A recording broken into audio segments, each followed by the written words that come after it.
There is a moment in your life when change stops being a dream and begins becoming a schedule. For you, that moment begins tonight. As you fall asleep, the next 21 days will be set into motion, days that will not repeat your past, but reconstruct your future. You are far closer to transformation than you believe. Think about how long you've waited for a breakthrough, weeks, months, maybe even years. You kept hoping for momentum, clarity, motivation, but hope alone changes nothing. Change begins when the subconscious receives a new command, and your subconscious is most open, most powerful, and most obedient while you sleep. Tonight, you give it that command. You have lived too many days repeating old patterns, fearful habits, doubtful thinking, the same excuses dressed in new language. These patterns have convinced you that transformation is slow, but that is only because you have tried to change consciously. Consciously, change is difficult. Subconsciously, change is inevitable. In the next 21 days, your results will come from the identity installed tonight. Let me give you a picture.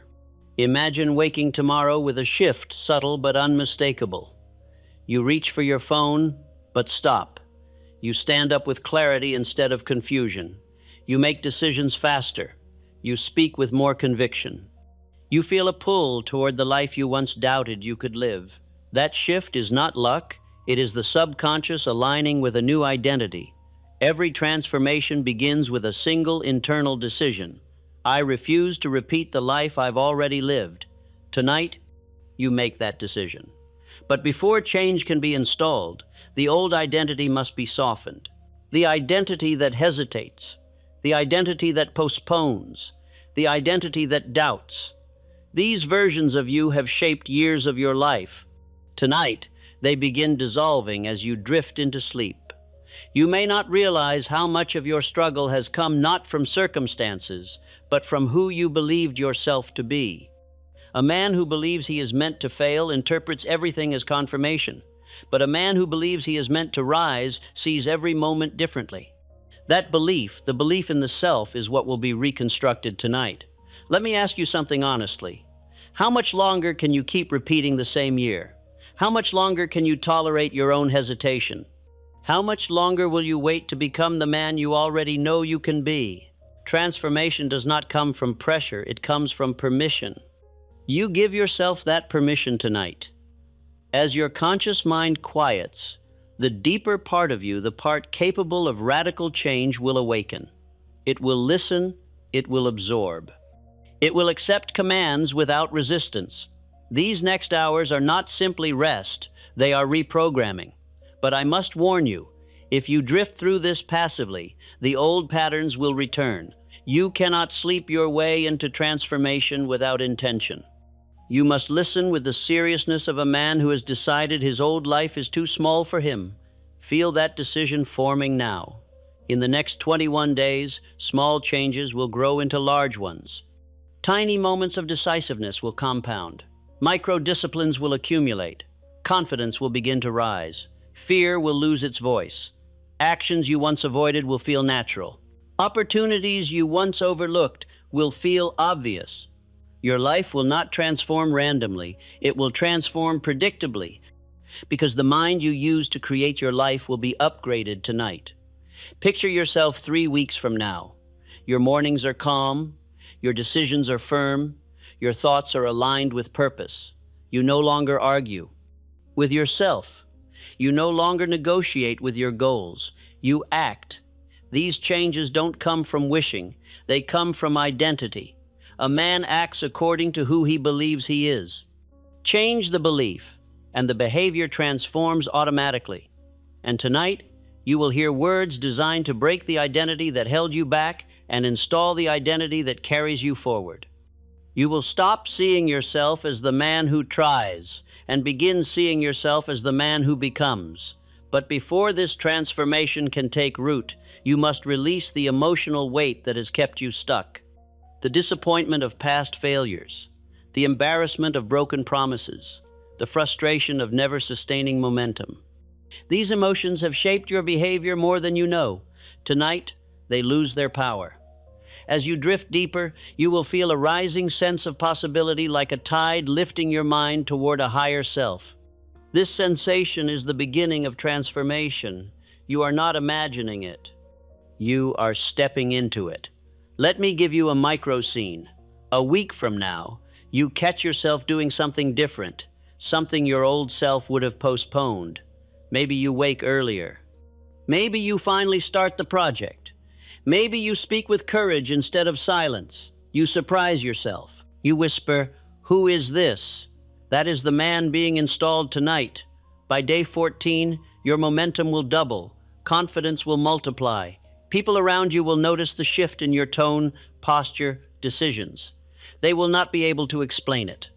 But you will know. Your subconscious is now programmed for transformation. By day 21, your life will not look like your past.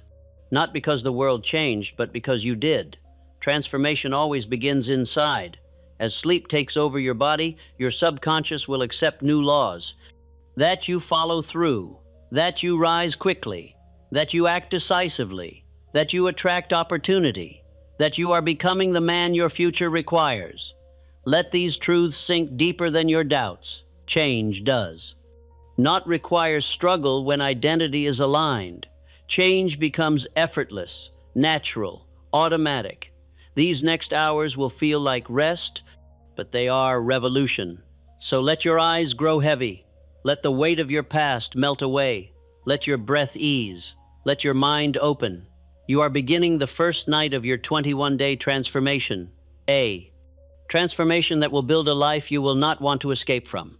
A transformation that begins with surrender and ends with power. Tonight you sleep. Tomorrow you rise different. And in 21 days, you will rise. Transformed. There comes a moment in a man's life when wishing must give way to decision. Until that moment arrives, he may speak of change, read of change, even pray for change, yet nothing alters because nothing has been settled. Change begins only when the mind reaches a point where it no longer negotiates with itself. Tonight marks that point. The majority of men live by habit rather than intention. They awaken, think the same thoughts, feel the same doubts, and perform the same actions until days blend into years. This is not because they lack ambition, but because habit force has assumed command of their conduct without their consent. Habit force is not evil, nor is it kind. It is obedient. It serves whatever pattern is most frequently impressed upon the mind. For years, perhaps longer than you care to remember, it has served hesitation, delay, and self-doubt simply because those qualities were repeated. What is repeated becomes familiar. What is familiar becomes believable. What is believed becomes lived.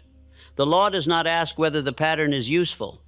It only asks whether it is dominant. The next 21 days exist for one purpose only: to establish a new dominant pattern, not through struggle, but through repetition, accepted calmly, not through emotional resolve, but through quiet certainty. 21 days is sufficient time for habit force to transfer allegiance. It is long enough for the old pattern to weaken and the new one to take root. Shorter periods excite, longer periods tempt delay. This span is precise. During this period, you are not attempting to become perfect. You are becoming consistent. Consistency is the foundation upon which all permanent change is built. Most men fail at change because they attempt to change their actions without first changing their identity. Action without identity requires constant effort. Identity reshapes action automatically. A man does not rise early because he forces himself. He rises early because he believes himself to be the kind of man who does. Belief precedes behavior.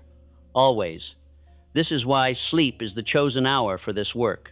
When the body rests, resistance softens. The conscious mind, which argues and delays, withdraws. The subconscious listens without objection. It accepts instruction as fact. Night after night, whatever is impressed upon it during this hour becomes law. You are not here to inspire yourself. Inspiration fades. You are here to instruct yourself. Instruction endures. The single instruction governing these days is simple and final. I will not repeat the life I have already lived. This instruction does not require emotion. Emotion clouds instruction. Calm settles it. The subconscious responds most faithfully to calm certainty. When this instruction is accepted, the mind begins reorganizing priorities quietly. Delay becomes uncomfortable. Excuses lose appeal. Action begins to feel natural rather than forced. This is not punishment, it is alignment. Men who resist alignment call it pressure. Men who accept it call it relief. You may already sense a subtle shift in how you relate to your own thoughts. You are observing them rather than obeying them. That distance is authority returning to its rightful place. Authority over self is the highest form of power. I have studied the lives of men who rebuilt themselves after years of drift, men who were once indecisive, fearful, and uncertain. Without exception, their turning point was not opportunity, but identity. They decided who they were going to be and then trained that decision until it became habit. Henry Ford did not wait for confidence before acting.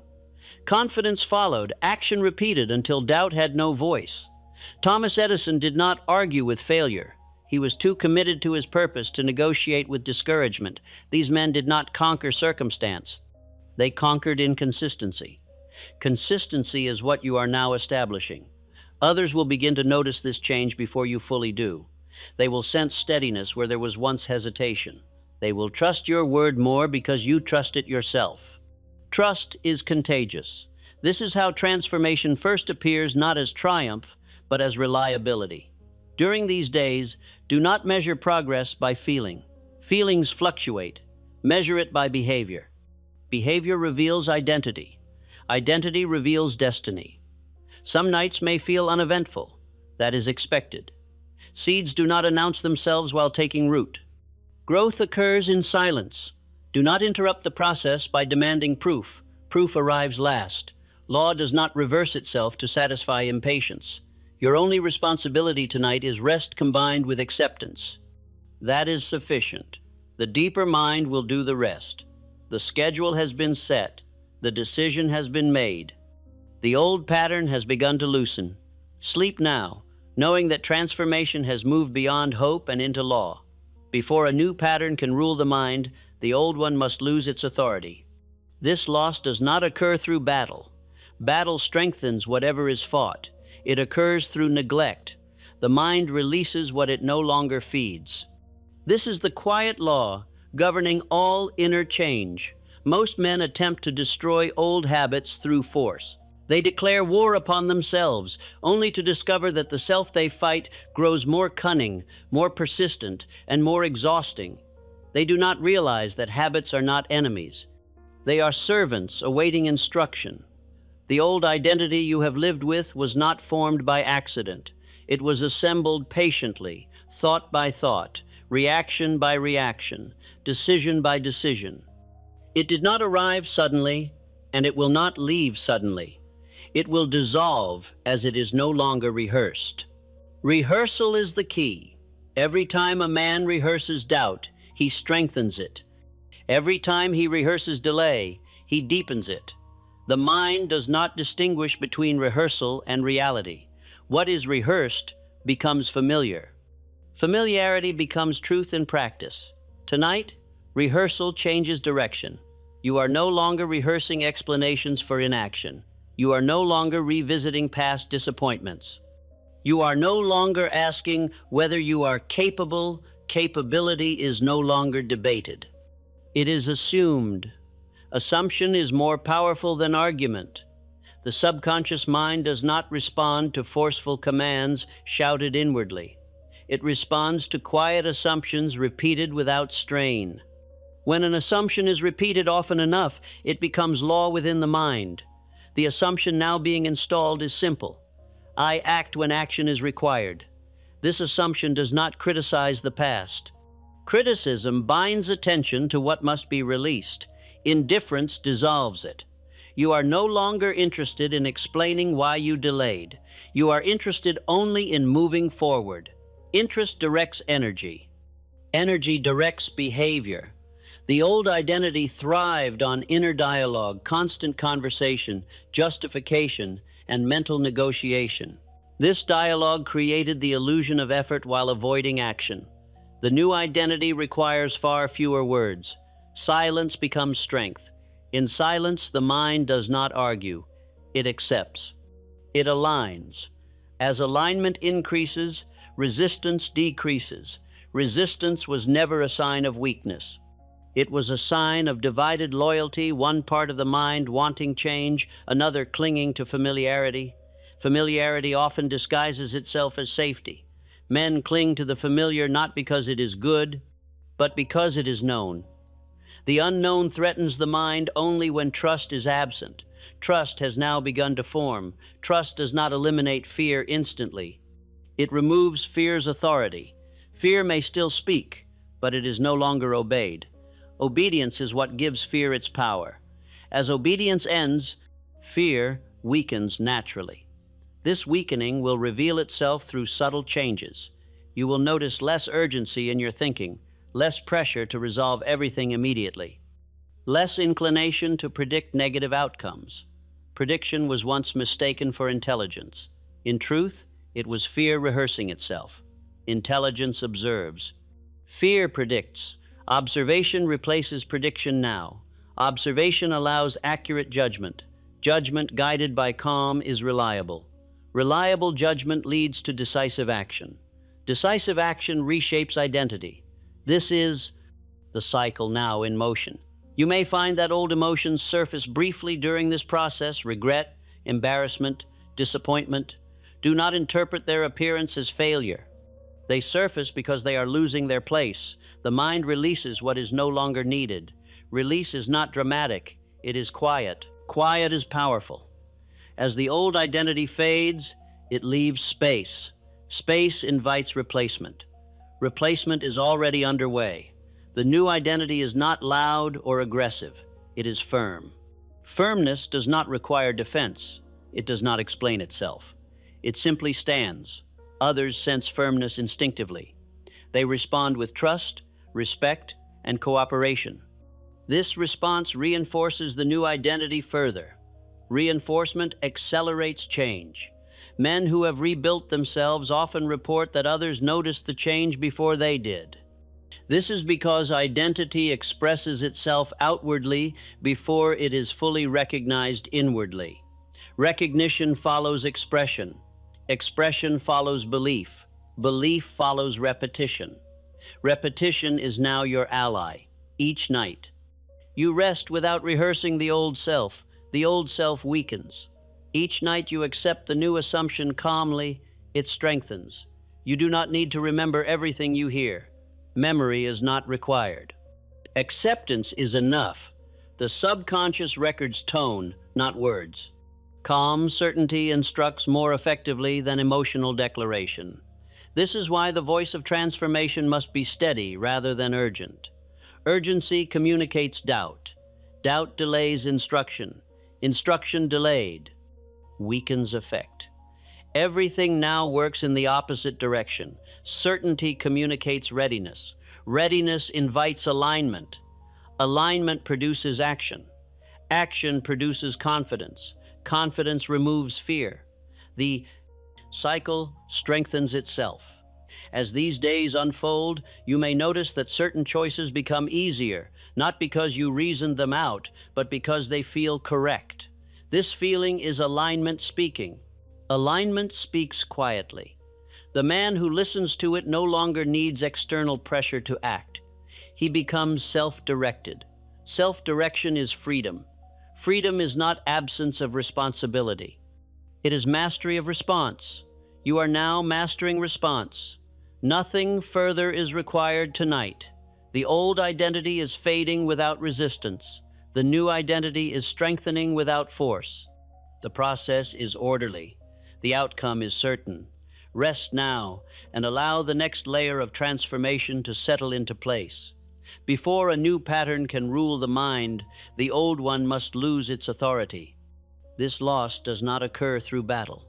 Battle strengthens whatever is fought. It occurs through neglect. The mind releases what it no longer feeds. This is the quiet law governing all inner change. Most men attempt to destroy old habits through force.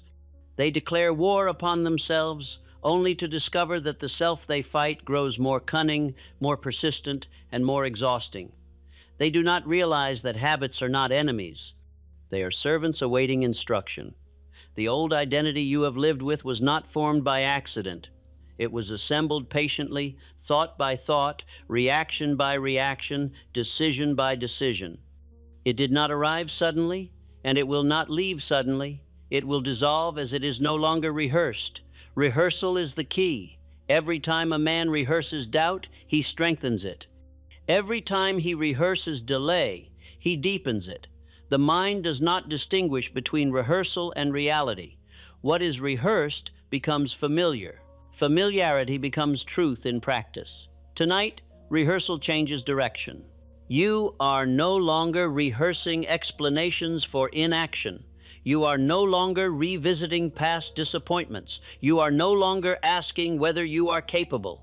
Capability is no longer debated. It is assumed. Assumption is more powerful than argument. The subconscious mind does not respond to forceful commands shouted inwardly. It responds to quiet assumptions repeated without strain. When an assumption is repeated often enough, it becomes law within the mind. The assumption now being installed is simple. I act when action is required. This assumption does not criticize the past. Criticism binds attention to what must be released. Indifference dissolves it. You are no longer interested in explaining why you delayed.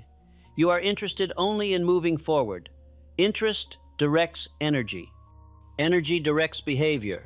The old identity thrived on inner dialogue, constant conversation, justification, and mental negotiation. This dialogue created the illusion of effort while avoiding action. The new identity requires far fewer words. Silence becomes strength. In silence, the mind does not argue. It accepts. It aligns. As alignment increases, resistance decreases. Resistance was never a sign of weakness. It was a sign of divided loyalty, one part of the mind wanting change, another clinging to familiarity. Familiarity often disguises itself as safety. Men cling to the familiar not because it is good, but because it is known. The unknown threatens the mind only when trust is absent. Trust has now begun to form. Trust does not eliminate fear instantly. It removes fear's authority. Fear may still speak, but it is no longer obeyed. Obedience is what gives fear its power. As obedience ends, fear weakens naturally. This weakening will reveal itself through subtle changes. You will notice less urgency in your thinking, less pressure to resolve everything immediately, less inclination to predict negative outcomes. Prediction was once mistaken for intelligence. In truth, it was fear rehearsing itself. Intelligence observes. Fear predicts. Observation replaces prediction now. Observation allows accurate judgment. Judgment guided by calm is reliable. Reliable judgment leads to decisive action. Decisive action reshapes identity. This is the cycle now in motion. You may find that old emotions surface briefly during this process: regret, embarrassment, disappointment. Do not interpret their appearance as failure. They surface because they are losing their place. The mind releases what is no longer needed. Release is not dramatic, it is quiet. Quiet is powerful. As the old identity fades, it leaves space. Space invites replacement. Replacement is already underway. The new identity is not loud or aggressive, it is firm. Firmness does not require defense. It does not explain itself. It simply stands. Others sense firmness instinctively. They respond with trust, respect, and cooperation. This response reinforces the new identity further. Reinforcement accelerates change. Men who have rebuilt themselves often report that others noticed the change before they did. This is because identity expresses itself outwardly before it is fully recognized inwardly. Recognition follows expression. Expression follows belief. Belief follows repetition. Repetition is now your ally. Each night you rest without rehearsing the old self. The old self weakens. Each night you accept the new assumption calmly. It strengthens. You do not need to remember everything you hear. Memory is not required. Acceptance is enough. The subconscious records tone, not words. Calm certainty instructs more effectively than emotional declaration. This is why the voice of transformation must be steady rather than urgent. Urgency communicates doubt. Doubt delays instruction. Instruction delayed weakens effect. Everything now works in the opposite direction. Certainty communicates readiness. Readiness invites alignment. Alignment produces action. Action produces confidence. Confidence removes fear. Cycle strengthens itself. As these days unfold, you may notice that certain choices become easier, not because you reasoned them out, but because they feel correct. This feeling is alignment speaking. Alignment speaks quietly. The man who listens to it no longer needs external pressure to act. He becomes self-directed. Self-direction is freedom. Freedom is not absence of responsibility. It is mastery of response. You are now mastering response. Nothing further is required tonight. The old identity is fading without resistance. The new identity is strengthening without force. The process is orderly. The outcome is certain. Rest now and allow the next layer of transformation to settle into place. Once the old pattern has begun to loosen, the mind becomes receptive in a way it has not been for many years. Receptivity is not weakness, it is readiness. A mind that has stopped defending its former limitations is a mind prepared to accept direction without resistance. Direction is what gives life shape. The subconscious mind has no preference for right or wrong. It has only one loyalty: repetition. Whatever is impressed upon it most often becomes its law. This law governs conduct quietly and faithfully, whether the man is aware of it or not. For this reason, the night hours are the most valuable possession a man owns. During the day, thought is scattered among tasks, conversations, and demands. At night, thought gathers. The mind turns inward. What enters now reaches the deepest levels. Most men waste this hour replaying worry. They review mistakes, imagine difficulty, and rehearse fear. The subconscious accepts these rehearsals as commands and builds accordingly. Then the man wonders why his days feel heavy. Tonight, the command has changed. You are no longer using the night to strengthen the past. You are using it to shape the future. The instruction given now is not complex. Complexity confuses the subconscious. Simplicity directs it. The instruction is repeated calmly, without effort, until it becomes familiar. Familiarity is acceptance. Acceptance is authority. Authority expressed inwardly becomes action outwardly. The identity now being installed is not one of strain or ambition alone. It is the identity of a man who follows through, a man who decides once and proceeds steadily, a man who does not argue with his own purpose. Purpose loses power when debated. It gains power when assumed. You are learning to assume your own reliability. Reliability is not perfection. It is consistency. It is the quiet habit of doing what you said you would do, even when no one is watching. This habit rebuilds self-respect faster than any external success ever could. Self-respect is the foundation of confidence. Confidence is not bravado. It is trust in one's own word. When a man trusts his own word, he no longer needs to pressure himself. Pressure implied doubt. Trust removes it. This trust is being trained nightly. Night after night, the subconscious receives the same message. I act when action is required. I complete what I begin. I do not retreat from my own decisions. These statements do not excite the emotions. They steady them. Steady emotions produce steady conduct. Steady conduct reshapes destiny. The mind does not resist what feels natural. That is why repetition must be gentle. Force signals danger. Calm signals safety. Safety invites acceptance. Acceptance allows instruction to settle deeply. You may find yourself drifting in and out of awareness as these instructions continue. That is not a problem. It is an advantage. The subconscious listens even when attention fades. In fact, it listens more clearly. The conscious mind's task is to rest. The subconscious mind's task is to organize. Organization is already underway. You may notice that the inner dialogue that once filled your nights has grown quieter. Fewer explanations, fewer mental rehearsals. This quiet is not emptiness. It is order forming. Order always precedes effectiveness. A disordered mind wastes effort. An ordered mind directs it. As order increases, you will feel less need to motivate yourself. Motivation belongs to uncertainty. Identity produces action without persuasion. This is why so many men exhaust themselves seeking inspiration. They are treating a structural problem as an emotional one. Emotion fades. Structure endures. You are building structure now. Structure built at the level of identity governs behavior automatically. Automatic behavior conserves strength. Conserved strength becomes available at decisive moments. Decisive moments determine lives.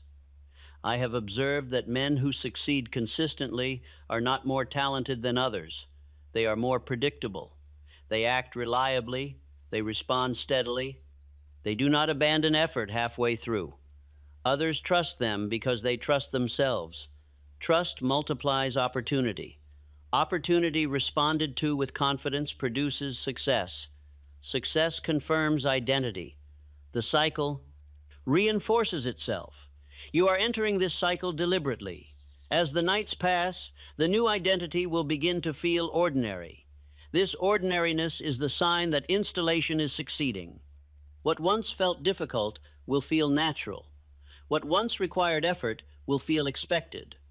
Expectation governs behavior more powerfully than desire. Desire reaches outward. Expectation assumes inwardly. Assumption directs conduct. Conduct produces result. Result confirms belief. Belief stabilizes identity. The mind prefers stability. Once stability is achieved, it resists regression. That resistance works in your favor now. You may notice moments during the day when you act without thinking, then realize later that the old hesitation never appeared. These moments are milestones. They indicate that instruction has reached the subconscious level. Subconscious instruction expresses itself without announcement. There is no ceremony when a habit changes allegiance. It simply stops obeying the old command and begins following the new one. This transfer is occurring now. You do not need to accelerate it. Acceleration introduces impatience. Impatience weakens repetition. Repetition requires calm. Calm is present. The night supports it. The mind accepts it. Nothing more is required tonight. The instruction continues. The identity strengthens. The days ahead will reveal what the nights are installing. Rest now and allow the deeper mind to complete its faithful work. When the mind has accepted a new identity deeply enough, action begins to change without announcement. This change does not arrive with excitement or dramatic resolve. It arrives as a simple willingness to begin. What once required persuasion now requires only recognition. Recognition is the mind's signal that the new pattern has taken hold. The first expression of this recognition is momentum. Momentum is not enthusiasm. Enthusiasm surges and collapses. Momentum is steadiness. It is the accumulation of small acts performed without inner resistance. Most men wait for confidence before acting. They do not understand that confidence is built from action faithfully repeated. Action precedes confidence, not the other way around. This reversal explains why so many men remain trapped in preparation. Preparation feels safe. Action feels exposed. Yet exposure is the doorway through which growth enters. The man who understands habit force does not seek grand gestures. He seeks small acts that can be repeated daily. These acts instruct the subconscious more effectively than occasional heroics. A single action repeated 21 times becomes a statement of identity. Identity responds by reinforcing that action. Reinforcement strengthens confidence. Confidence accelerates momentum. This sequence is exact. During this phase, You may notice that tasks you once postponed now begin almost on their own. You do not reason your way into them, you simply begin. This beginning is the most important victory. Beginning dissolves fear. Fear feeds upon delay. Delay ends when momentum starts. Momentum does not require speed, it requires direction. A man moving slowly in the right direction outpaces a man running in circles. Direction is now established. As direction stabilizes, the mind ceases to scatter effort. It no longer chases every impulse or reacts to every distraction. It selects. Selection conserves strength. Conserved strength becomes focus. Focus sharpens effectiveness. Effectiveness produces results. Results reinforce identity. Identity stabilizes confidence. Confidence removes fear. The cycle continues. You may notice that your days feel more ordered. Time seems to stretch. Tasks require less energy. This is not because demands have vanished. It is because resistance has lessened. Resistance wastes energy. Alignment conserves it. Energy conserved compounds into endurance. Endurance is one of the most underestimated qualities in achievement. Men often admire brilliance, yet brilliance without endurance fades quickly. Endurance produces lasting success. Endurance is born of momentum. Momentum grows quietly. As momentum builds, you may observe subtle changes in how others respond to you. They will sense reliability. They will notice that you follow through. They will begin to depend upon your word. Dependability is influence. Influence creates opportunity. Opportunity answered with steadiness produces advancement. Advancement that feels steady rather than sudden endures. I have known men whose fortunes improved dramatically after they developed the simple habit of completing small tasks daily. Nothing else changed at first, yet this habit altered how they saw themselves. That change altered how others saw them. Perception governs opportunity. Others trust the man who trusts himself. Trust invites responsibility. Responsibility builds authority. Authority attracts reward. This entire chain begins with small acts repeated faithfully. During these days, you may be tempted to measure progress against distant goals. This temptation must be resisted. Measuring too far ahead introduces impatience. Impatience disrupts momentum. Momentum thrives on present focus. The present act is always manageable.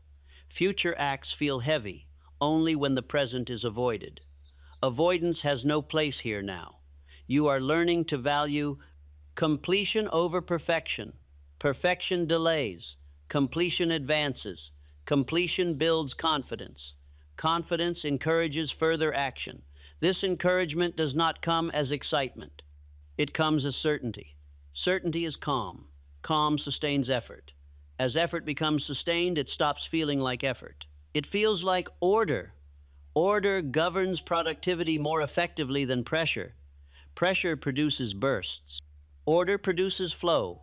Flow is the condition under which work becomes almost effortless. You are approaching this condition. The man in flow does not strain. He works, he rests, he returns, he continues. This rhythm produces far more than intensity ever could. Intensity burns out, rhythm endures. This is why the 21-day period matters. It establishes rhythm. Rhythm trains habit force. Habit force directs conduct. Conduct becomes character. Character attracts destiny. You may notice that old distractions lose their appeal, not because you force yourself away from them, but because they no longer align with who you are becoming. Alignment determines attraction. What does not align falls away naturally. This falling away is not loss. It is refinement. Refinement increases effectiveness. Effectiveness multiplies results. Results reinforce confidence. Confidence stabilizes momentum. The cycle strengthens. As this part of the process unfolds, you may feel less emotional about progress. This is not apathy. It is maturity. Mature effort is steady, not dramatic. Drama belongs to uncertainty.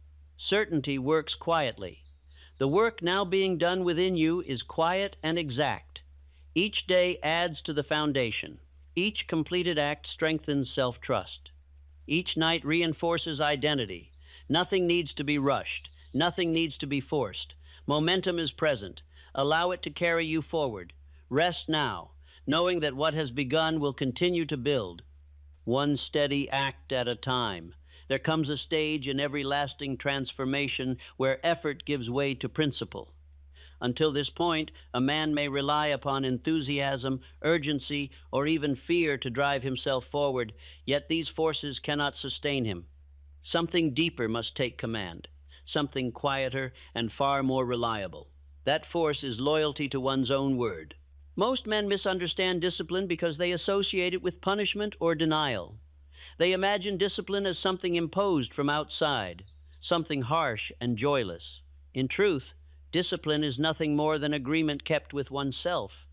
When this agreement is honored consistently, strength returns naturally. The greatest loss a man ever suffers is not the loss of money, position, or reputation. It is the loss of trust in his own word. Each broken promise to himself weakens his authority inwardly. Each promise kept restores it. This restoration is now underway. For many years, perhaps without realizing it, you spoke promises inwardly and then allowed delay, comfort, or doubt to override them. This did not happen because you were incapable. It happened because habit force had been trained to accept retreat as normal. Normality governs behavior. What feels normal is obeyed. During these days, you are redefining what feels normal. Keeping your word is becoming familiar. Following through is becoming expected. Withdrawal is becoming uncomfortable. This shift does not require force. It requires consistency. Consistency builds trust. Trust restores authority. Authority produces confidence. Confidence removes fear. Fear once convinced you that discipline would exhaust you. In truth, lack of discipline exhausted you. It drained energy through constant inner conflict. Agreement ends conflict. When a man agrees with himself, energy is no longer wasted on negotiation. That energy becomes available for action. Action taken from agreement feels different. It does not feel forced. It feels correct. Correct action builds self-respect. Self-respect is the quiet pride a man feels when he knows he can rely upon himself. This pride does not boast. It steadies. Steadiness attracts opportunity. Others sense when a man is no longer uncertain about himself. They respond differently. They trust his decisions. They listen more carefully. They offer responsibility. Responsibility given to a disciplined man becomes reward. Responsibility given to an undisciplined man becomes burden. You are becoming the first. I have observed leaders whose authority was unquestioned, not because they commanded loudly, but because they were dependable. Their word was final because it was faithful. They did not promise what they could not deliver. They delivered what they promised. This quality cannot be imitated. It must be built. You are building it now. Discipline expressed as loyalty to self changes how time is used. A disciplined man does not squander hours because he respects his own direction. He does not rush either. He chooses deliberately. Deliberate choice preserves strength. Strength preserved increases endurance. Endurance allows progress without collapse. This is why disciplined men appear calm under pressure. Pressure no longer frightens them because they trust their response. Trust in response is more valuable than confidence in outcome. Outcomes fluctuate. Response remains. The man who trusts his response cannot be shaken easily. As discipline strengthens, excuses weaken. Excuses require justification. Justification requires doubt. Doubt has begun to lose its voice. Silence replaces justification. Silence is authority. You may notice that you no longer explain your choices inwardly. You act. This action is not impulsive. It is aligned. Alignment removes the need for explanation. Others will sense this and respond accordingly. They may not agree with every decision you make, but they will respect the firmness with which you make it. Respect is earned through consistency. not persuasion. During this phase of the transformation, you may feel moments where comfort attempts to bargain. Comfort always bargains. It offers ease now in exchange for regret later. Discipline offers effort now in exchange for freedom later. Freedom is always worth the price. Freedom from self-doubt. Freedom from hesitation. Freedom from the exhausting cycle of intention without completion. This freedom arrives quietly. Each time you keep your word, even in small matters, you reinforce the new identity. The subconscious records these acts and adjusts belief accordingly. Belief follows evidence. Evidence is created through action. Action guided by loyalty reshapes belief. Belief reshapes identity. Identity reshapes destiny. The sequence is exact. As loyalty becomes habitual, you will notice a strengthening of presence. Presence is not force. It is groundedness. Others feel safe around a man who is grounded. Safety attracts cooperation. Cooperation multiplies results. This is why disciplined men often find that assistance appears without request. Life supports what is reliable. Reliability is rare. That rarity makes it valuable. You are becoming valuable not through performance alone, but through character. Character formed through discipline endures beyond circumstance. Circumstance may change. Character remains. This permanence is what makes transformation irreversible. Once a man experiences the peace that comes from trusting himself, he is unwilling to return to disorder. Disorder feels heavy. Order feels light. Lightness does not mean ease. It means clarity. Clarity directs effort. Directed effort produces progress. Progress reinforces loyalty. Loyalty strengthens discipline. The cycle continues. You do not need to demand more of yourself than consistency. Consistency is enough. Small promises kept daily will rebuild more than grand intentions ever could. Tonight, the instruction settles deeper. My word is reliable. My actions follow my decisions. I do not retreat from myself. These are not affirmations spoken loudly. They are assumptions accepted quietly. Assumptions guide behavior more faithfully than emotion. The night receives these assumptions without resistance. The days ahead will express them naturally. Nothing further is required tonight. The bond between decision and action is strengthening. Self-respect is returning. The transformation has crossed a point of no return. Rest now, knowing that loyalty to your word is becoming who you are. When a man has restored order within himself, the change does not remain hidden. It announces itself without words. Life responds to inner conditions far more faithfully than it responds to spoken intentions. This is a truth I have observed repeatedly in the lives of men who rose from obscurity into influence. The outer world is not impressed by desire. It is impressed by certainty. Certainty expresses itself through conduct long before it is spoken aloud. A man whose inner life has been ordered walks differently, listens differently, and responds differently. These small differences alter how others treat him. Most men attempt to command respect through assertion. They speak loudly, explain excessively, or demand recognition. These efforts reveal uncertainty rather than strength. True respect is never demanded. It is granted instinctively when steadiness is sensed. You are now becoming steady. Steadiness is not stiffness. It is composure. It is the absence of inner debate. When a man no longer argues with himself, his words carry weight. He does not need to persuade because he is already persuaded inwardly. Others feel this. They may not identify the source, but they sense that your words are backed by conviction rather than emotion. Conviction is quiet. It does not rush. It does not defend itself. Defense implies doubt. Doubt has lost its place. As a result, people begin responding differently. They listen longer. They interrupt less. They trust more readily. This shift may be subtle at first, but it compounds with time. Trust compounds opportunity. Opportunity follows reliability. Reliability is now part of your identity. You may notice that responsibility is offered to you more often. Tasks others avoid are placed in your hands. Decisions others postpone are brought to you. This is not coincidence. Life seeks those who can be depended upon. Dependability attracts burden before it attracts reward. This is the test many men fail. They desire reward without responsibility. Responsibility is the price of influence. You are becoming willing to pay that price. Willingness removes resistance. Resistance repels advancement. As you accept responsibility without complaint, life responds with further opportunity. This exchange is lawful. It cannot be avoided by those who demonstrate reliability. I have observed men who rose quickly because they accepted tasks that others dismissed as inconvenient. They did not perform these tasks loudly. They performed them completely. Completion speaks louder than promise.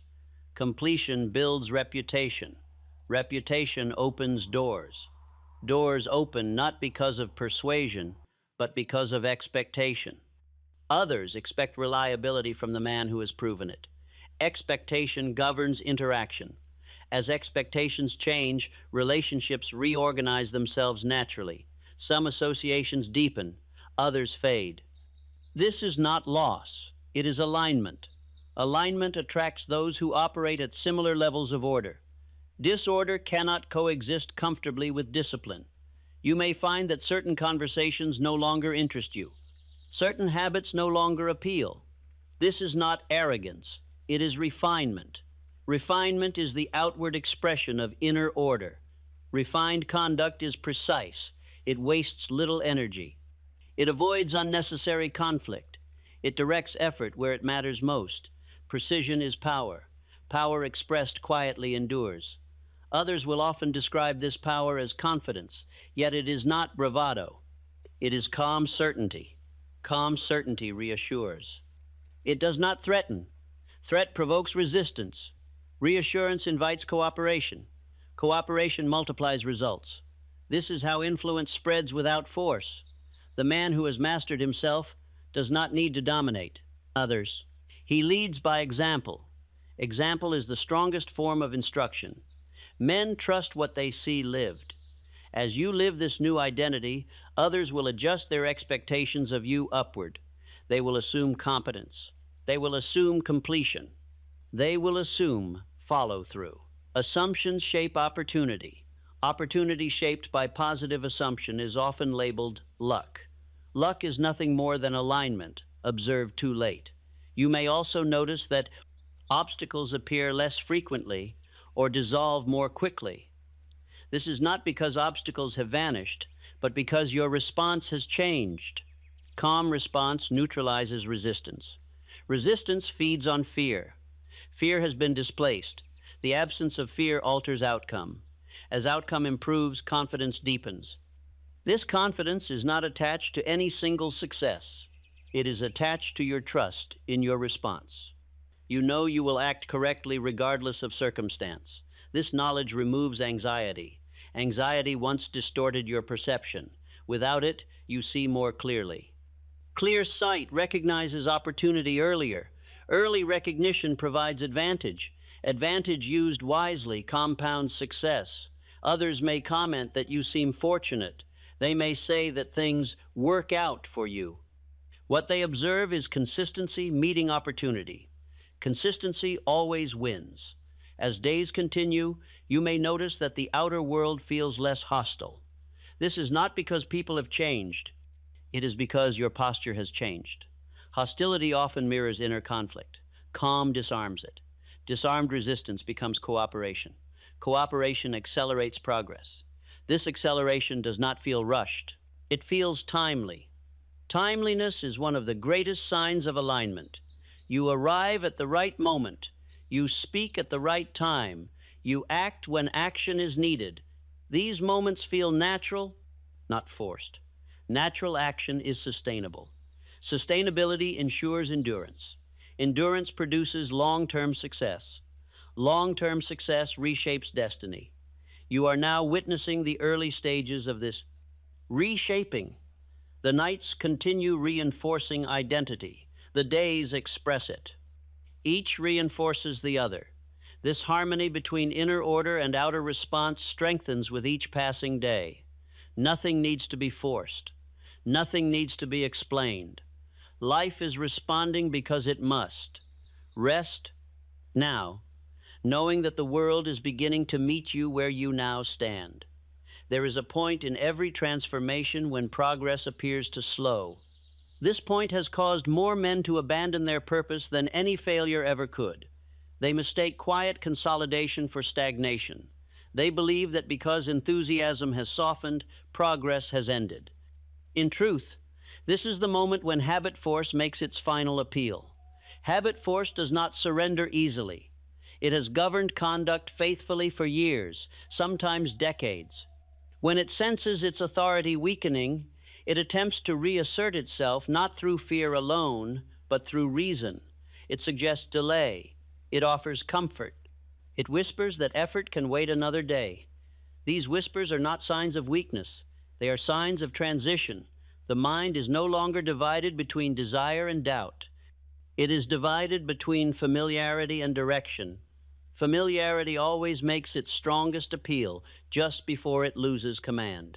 This middle period, often occurring between the 7th and 14th day, is the proving ground. Here, change must be chosen calmly rather than emotionally. Enthusiasm has done its work. Now, steadiness must finish it. Men who succeed do not attempt to reignite excitement. Excitement fades naturally. They rely instead on identity. Identity does not depend on feeling. It acts because action is now consistent with who the man believes himself to be. You are being tested not by difficulty, but by ordinariness. The days may feel unremarkable. The mind may ask whether anything meaningful is happening. This question itself is the test. The man who demands sensation will retreat. The man who trusts law will proceed. Proceeding without excitement is mastery. I have observed that the men who endure this period emerge with a strength that cannot be shaken easily. They no longer depend on mood. They no longer bargain with comfort. They act from principle. Principle does not negotiate. Negotiation belongs to the former self. During this period, you may notice moments where the old patterns attempt to appear not as fear, but as harmless delay. Delay is the most dangerous form of retreat because it feels reasonable. Reasonable delay accumulates into permanent postponement. You are learning to recognize this pattern without resisting it emotionally. Recognition is sufficient. When recognized, delay loses authority. Authority now belongs to decision. Decision does not argue. As you continue forward, you may also feel a sense of isolation. This is not loneliness. It is separation from old patterns and old agreements. Transformation always creates distance between the man you are becoming and the habits you are leaving behind. Distance is necessary. Clinging to the familiar during this period will slow progress. Allowing distance accelerates it. This distance also alters how others respond to you. Some may feel unsettled. Others may feel drawn closer. This adjustment is natural. Inner order reorganizes outer relationships. Do not attempt to manage this process. Management introduces fear.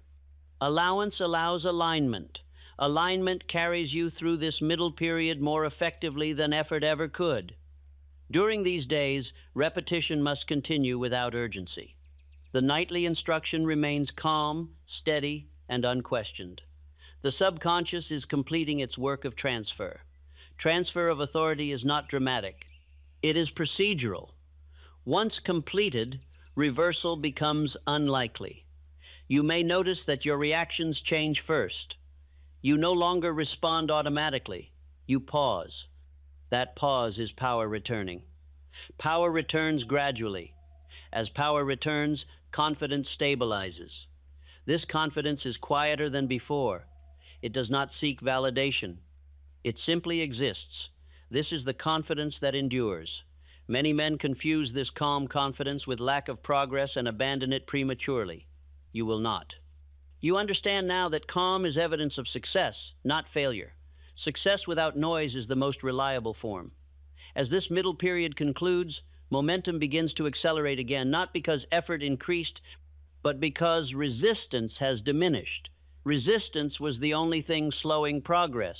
With resistance reduced, action flows. Flow restores satisfaction. Satisfaction strengthens commitment. Commitment stabilizes identity. Identity completes transformation. You are approaching this completion. Nothing more is required than continued. Steadiness. Rest now, knowing that persistence during this quiet phase seals what enthusiasm began. The most important work is happening now. There comes a point in every successful transformation when effort withdraws and certainty takes its place. At this point, the man no longer asks whether he will act. Action is assumed. He no longer debates his own intentions. Debate has no place where identity rules. This is the moment many men have never experienced, not because it is rare, but because they abandoned the process before it could complete itself. Completion feels different from beginning. It is quieter. It lacks excitement. It carries weight. Weight is authority. Authority does not announce itself. It is felt. As these final days unfold, you may notice that your thoughts have changed in quality rather than quantity. There are fewer of them, yet they are more decisive. The mind no longer circles possibilities endlessly. It selects. Selection is power. Selection conserves energy. Energy conserved sharpens judgment. Judgment, guided by calm, becomes accurate. Accuracy produces correct action. Correct action produces reliable results. This chain now operates without conscious supervision. You are no longer motivating yourself. Motivation was necessary only when identity was uncertain. Identity is now established. Established identity governs behavior automatically. You may notice that actions you once postponed now occur without inner resistance. You simply begin. You simply complete. This simplicity is the signature of mastery. Mastery is not complexity. It is ease of execution. Ease of execution does not mean ease of task. It means absence of inner friction. Friction once drained you. Its absence restores strength. Restored strength does not create urgency. It creates endurance. Endurance allows long-range progress. Long-range progress shapes destiny. As identity takes command, fear loses relevance. Fear may still appear briefly, but it no longer dictates action. Dictation requires authority. Authority has shifted. Authority now belongs to purpose. Purpose expressed through habit becomes character. Character commands respect without demand. Others will notice that you no longer hesitate in moments that once unsettled you. They will see that you act with calm assurance. This assurance is not loud. It is steady. Steady men are trusted. Trust opens access. Access creates opportunity. Opportunity responded to with consistency produces advancement.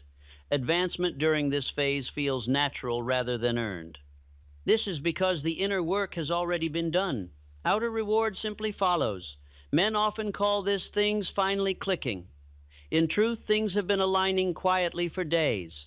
Alignment completes itself now. You may feel a quiet pride, not arrogance, but self-respect.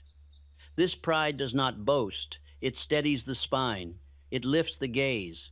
It strengthens the voice. Others respond to this change instinctively. You will notice that you no longer explain yourself excessively. Explanation implied doubt. Doubt no longer governs you. Silence becomes comfortable. Comfortable silence is authority. As these days conclude, the mind no longer seeks confirmation. Confirmation is unnecessary when experience has replaced doubt. Experience is the final teacher. You have experienced consistency. Consistency has taught you who you are. That lesson cannot be unlearned. The former self, the one who postponed, hesitated, and retreated, no longer feels familiar. Returning to that state would now require effort. That effort acts as protection. Protection ensures permanence. This is the point where transformation becomes irreversible. Not because you forbid retreat, but because advance has become easier. Ease always determines direction. Men move toward what feels natural. The new identity feels natural now. This naturalness is the sign that the 21 days have served their sumdal.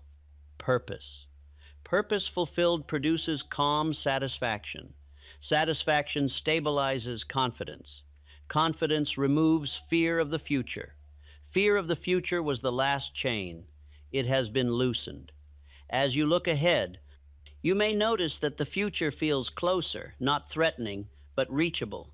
Reachability energizes purpose. Purpose directs effort. Effort produces result. Result reinforces identity. The cycle completes itself. You no longer need reminders to continue. Continuation is assumed.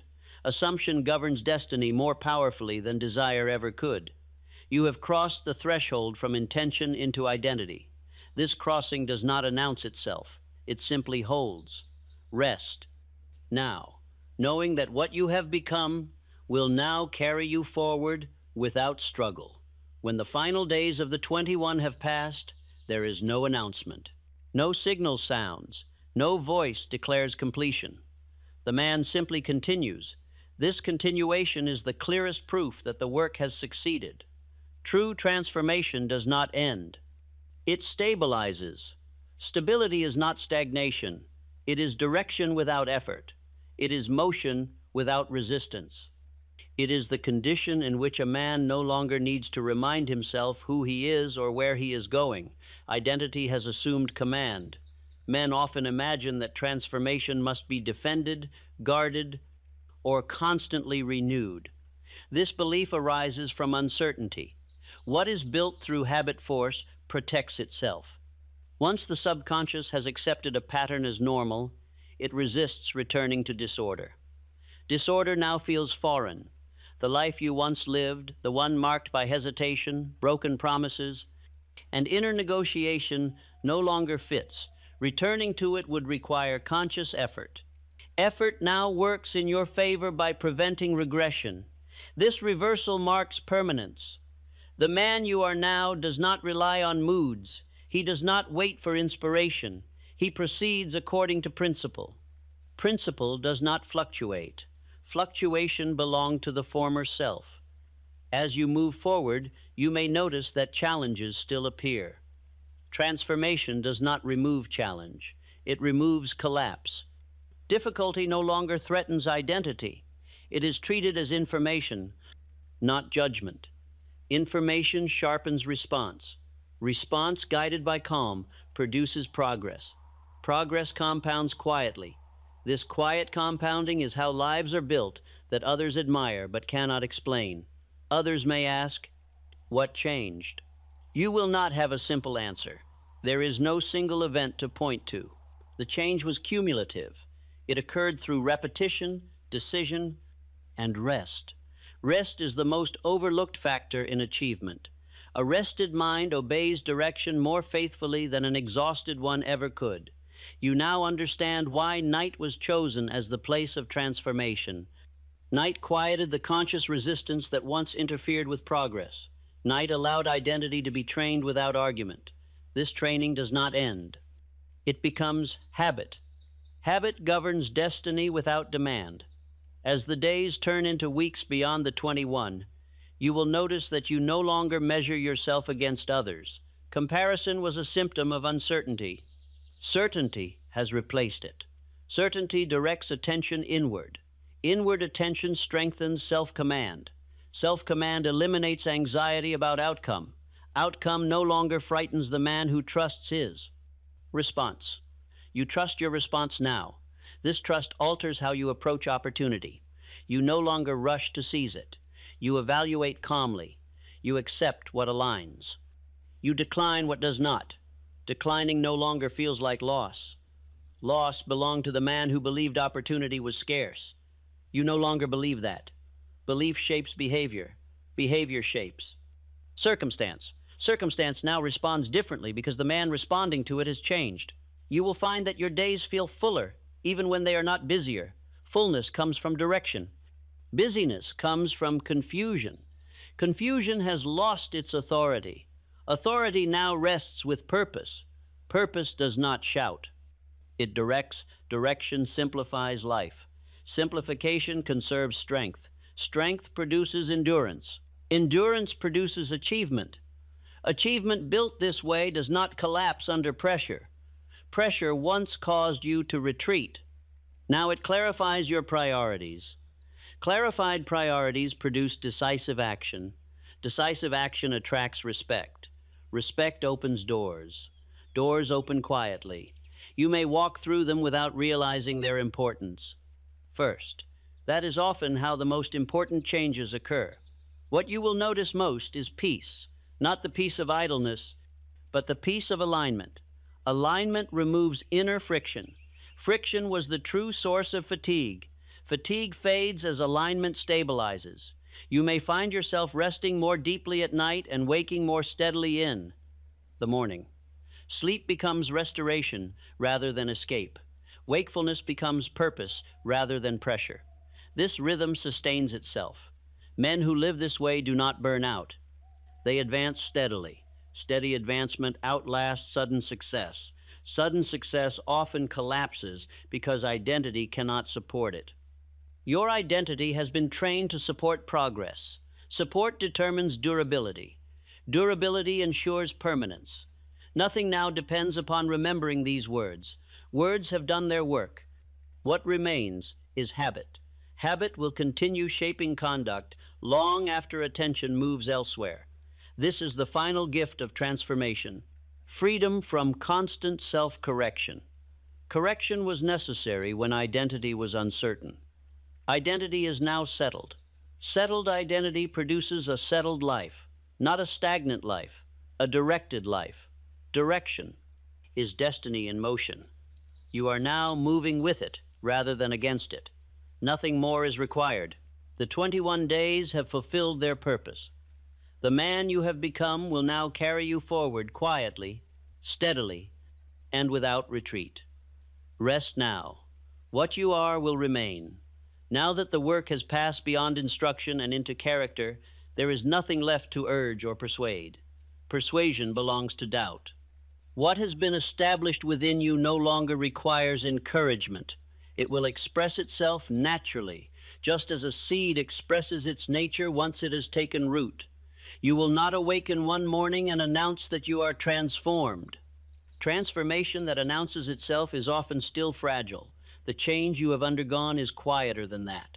It will be recognized not by proclamation, but by consistency. Consistency is the final proof. Men often believe that the end of effort should feel like triumph. In truth, it feels like steadiness. The restless energy that once drove you has been replaced by direction. Direction does not hurry. It proceeds. Proceeding without inner resistance is freedom. You are now free in a way many men never experience. Not free from responsibility, but free from self-betrayal. You no longer promise and retreat. You no longer decide and delay. This alone changes the course of a life more powerfully than talent, education, or opportunity ever could.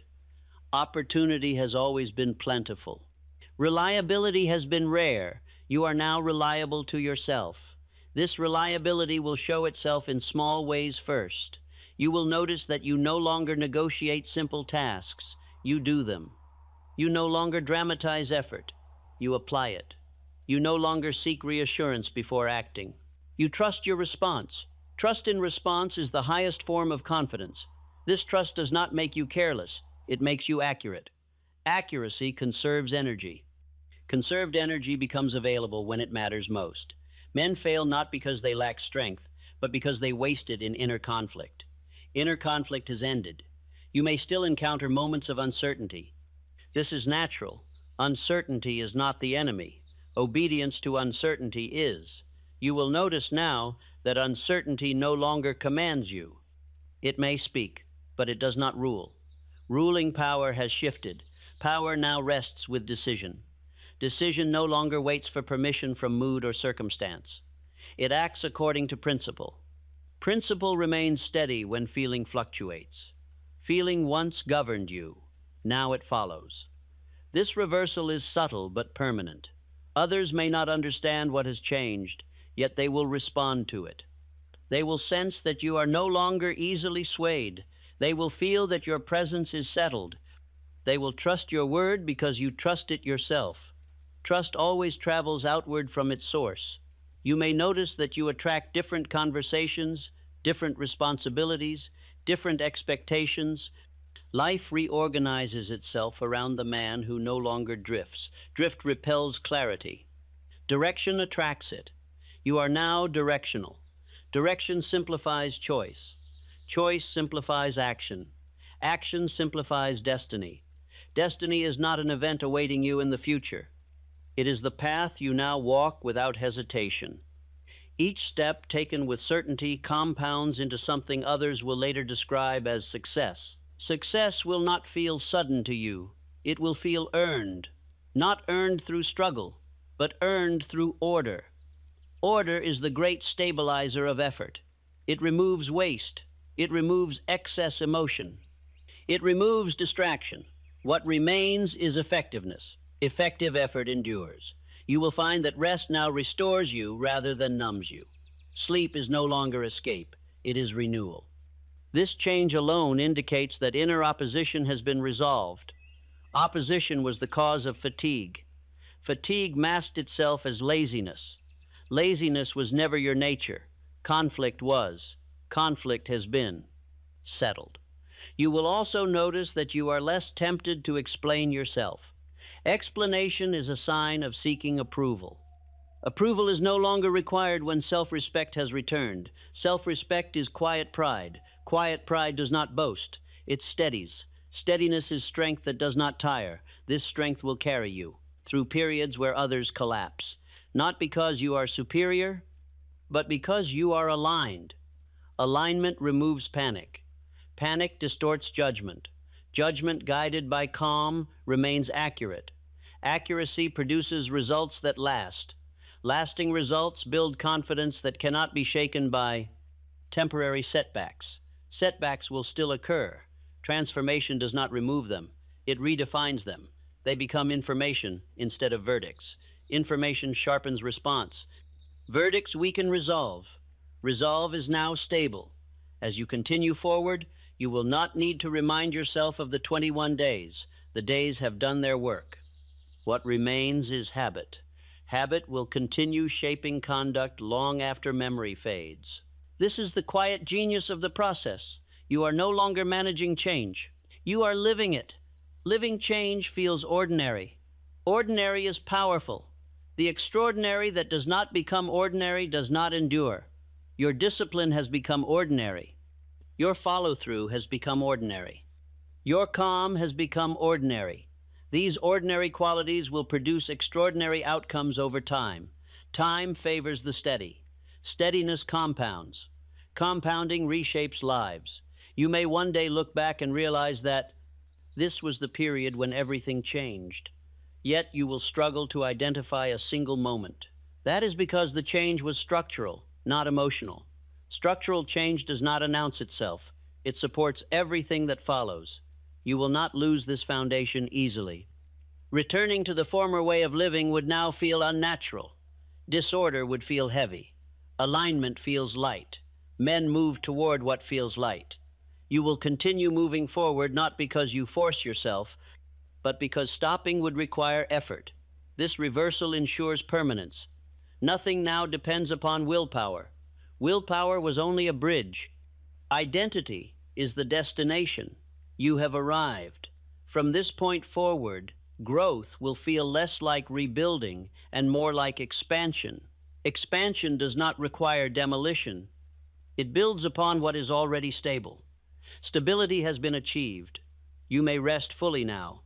There is nothing left to chase, nothing left to prove, nothing left to repair. There is only continuation. Continuation is the sign of mastery.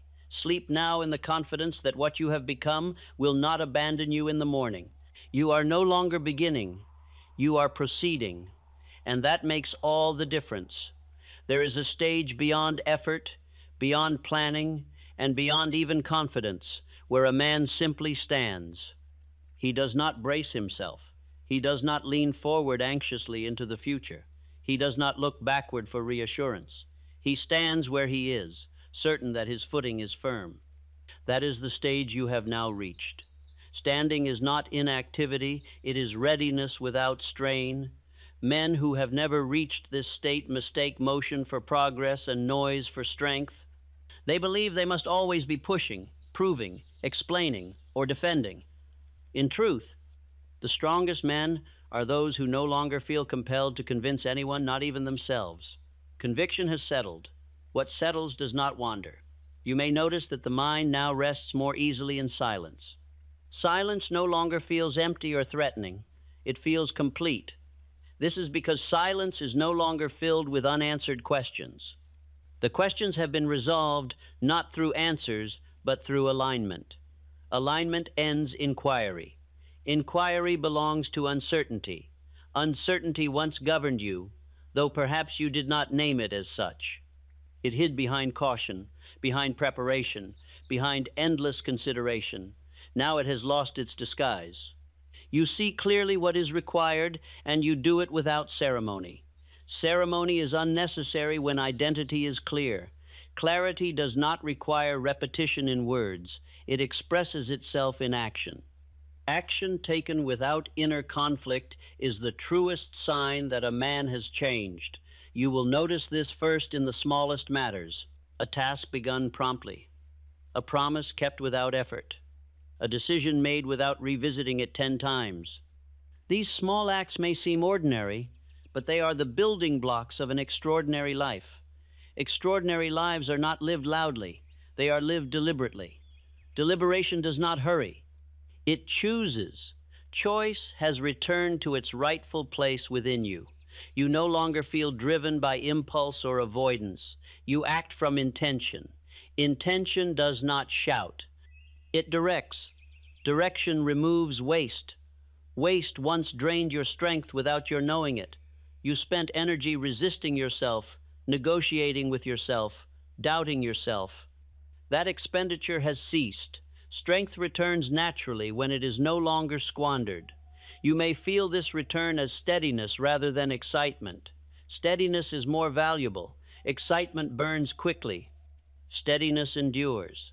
Endurance builds what brilliance alone cannot. You are now enduring. As you move through the days ahead, you may encounter moments that once would have unsettled you. A delay, a challenge, a disagreement. Notice how differently you respond now. You do not collapse inwardly. You do not rehearse disaster. You assess, adjust, and proceed. Proceeding calmly is mastery. Mastery does not eliminate difficulty. It eliminates panic.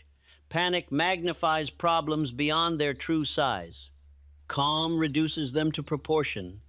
Proportion restores judgment.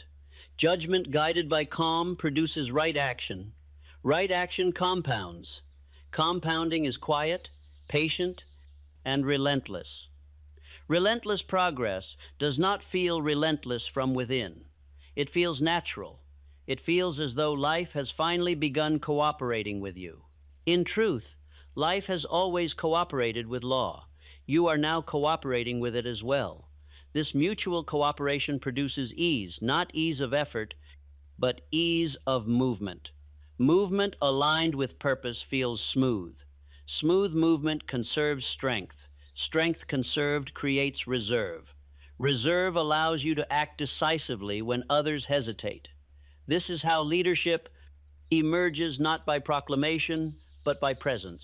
Presence is felt before it is seen. Others may feel more at ease around you. They may trust you without knowing why. They may offer you opportunities they once would have withheld. These responses are not favors. They are reactions to certainty. Certainty is magnetic. Magnetism does not announce itself. It attracts quietly. You may also notice that you are less affected by the opinions of others. This does not mean you have grown indifferent or arrogant. It means you no longer require validation to proceed. Validation was once a substitute for self-trust. Self-trust has returned. Self-trust is not loud, it is firm. Firmness does not argue, it stands. Standing does not require effort once balance is achieved. Balance has been restored. Balance does not mean all things are equal. It means each thing is given its proper weight. Problems are no longer given more weight than they deserve. Opportunities are no longer dismissed out of fear. Everything is seen clearly. Clarity is freedom.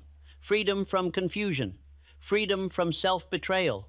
Freedom from endless reconsideration. This freedom does not lead to recklessness.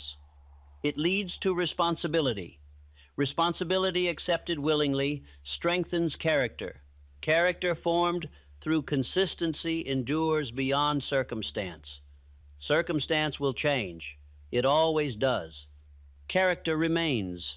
Remaining is power. You are now rooted. Roots do not move, yet they allow growth upward. Growth upward does not require speed. It requires direction and nourishment. Nourishment now comes from order rather than chaos, from calm rather than urgency, from repetition rather than impulse. These sources are reliable. Reliability is the quiet secret behind all great achievement. As time passes, you may forget the details of how this transformation occurred. That forgetting is not loss, it is success. The most effective changes disappear into character. Character does not need reminders. It expresses itself automatically. Automatic expression is the final sign that habit force has been re-educated. Re-education does not fade easily. You will not wake one morning and suddenly lose what you have gained. Loss occurs only when a man abandons order for indulgence. Order now feels preferable to indulgence. This preference protects you. Protection does not restrict you. It frees you. You are free now to build without rebuilding, to advance without retreat, to rest without guilt, to act without fear. Fear once posed as caution. You now recognize the difference. Caution informed by clarity remains. Fear informed by doubt has departed. This distinction sharpens judgment. Judgment sharpened produces confidence that does not fluctuate with circumstance. Fluctuating confidence was exhausting. Steady confidence is restful.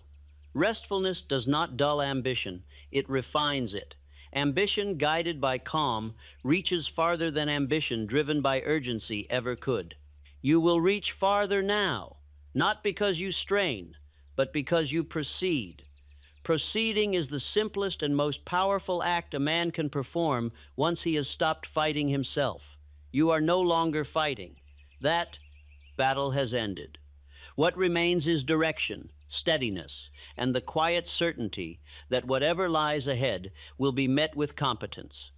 Competence is not brilliance. It is reliability in action. Reliability shapes destiny more faithfully than any sudden stroke of fortune. Fortune favors those who are prepared to receive it without panic. You are prepared. Preparation is complete. Nothing more needs to be added. Nothing needs to be forced. Nothing needs to be proven. Rest now in what has been established. You are no longer becoming. You are being. And that state will carry you forward, quietly and permanently. There is a moment, often unnoticed, when a man ceases to feel unfinished. He does not declare it. He does not celebrate it. He simply senses that the constant pressure to become something else has lifted. What remains is direction without strain. That moment has arrived. You may not recognize it as an ending because it does not feel like one. It feels more like a settling, as though scattered parts have found their proper place. When order replaces tension, the mind no longer pushes forward anxiously. It proceeds because proceeding feels natural. Natural movement is the mark of alignment. Alignment is not excitement. It is certainty without urgency. Urgency once drove you. It disguised itself as ambition, but beneath it was fear.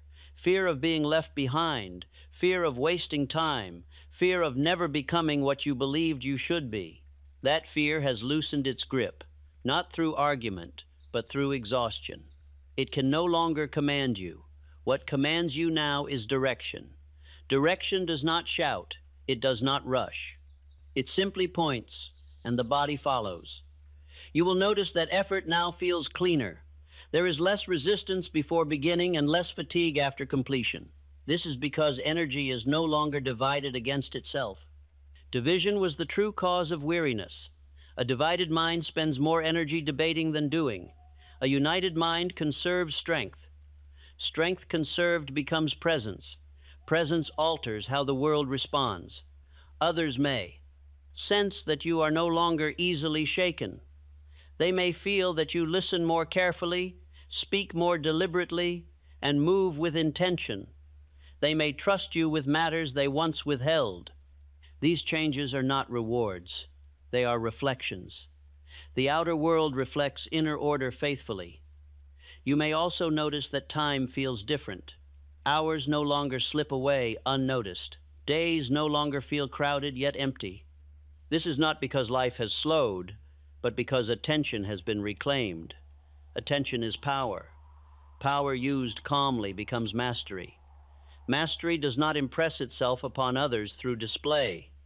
It is recognized through consistency.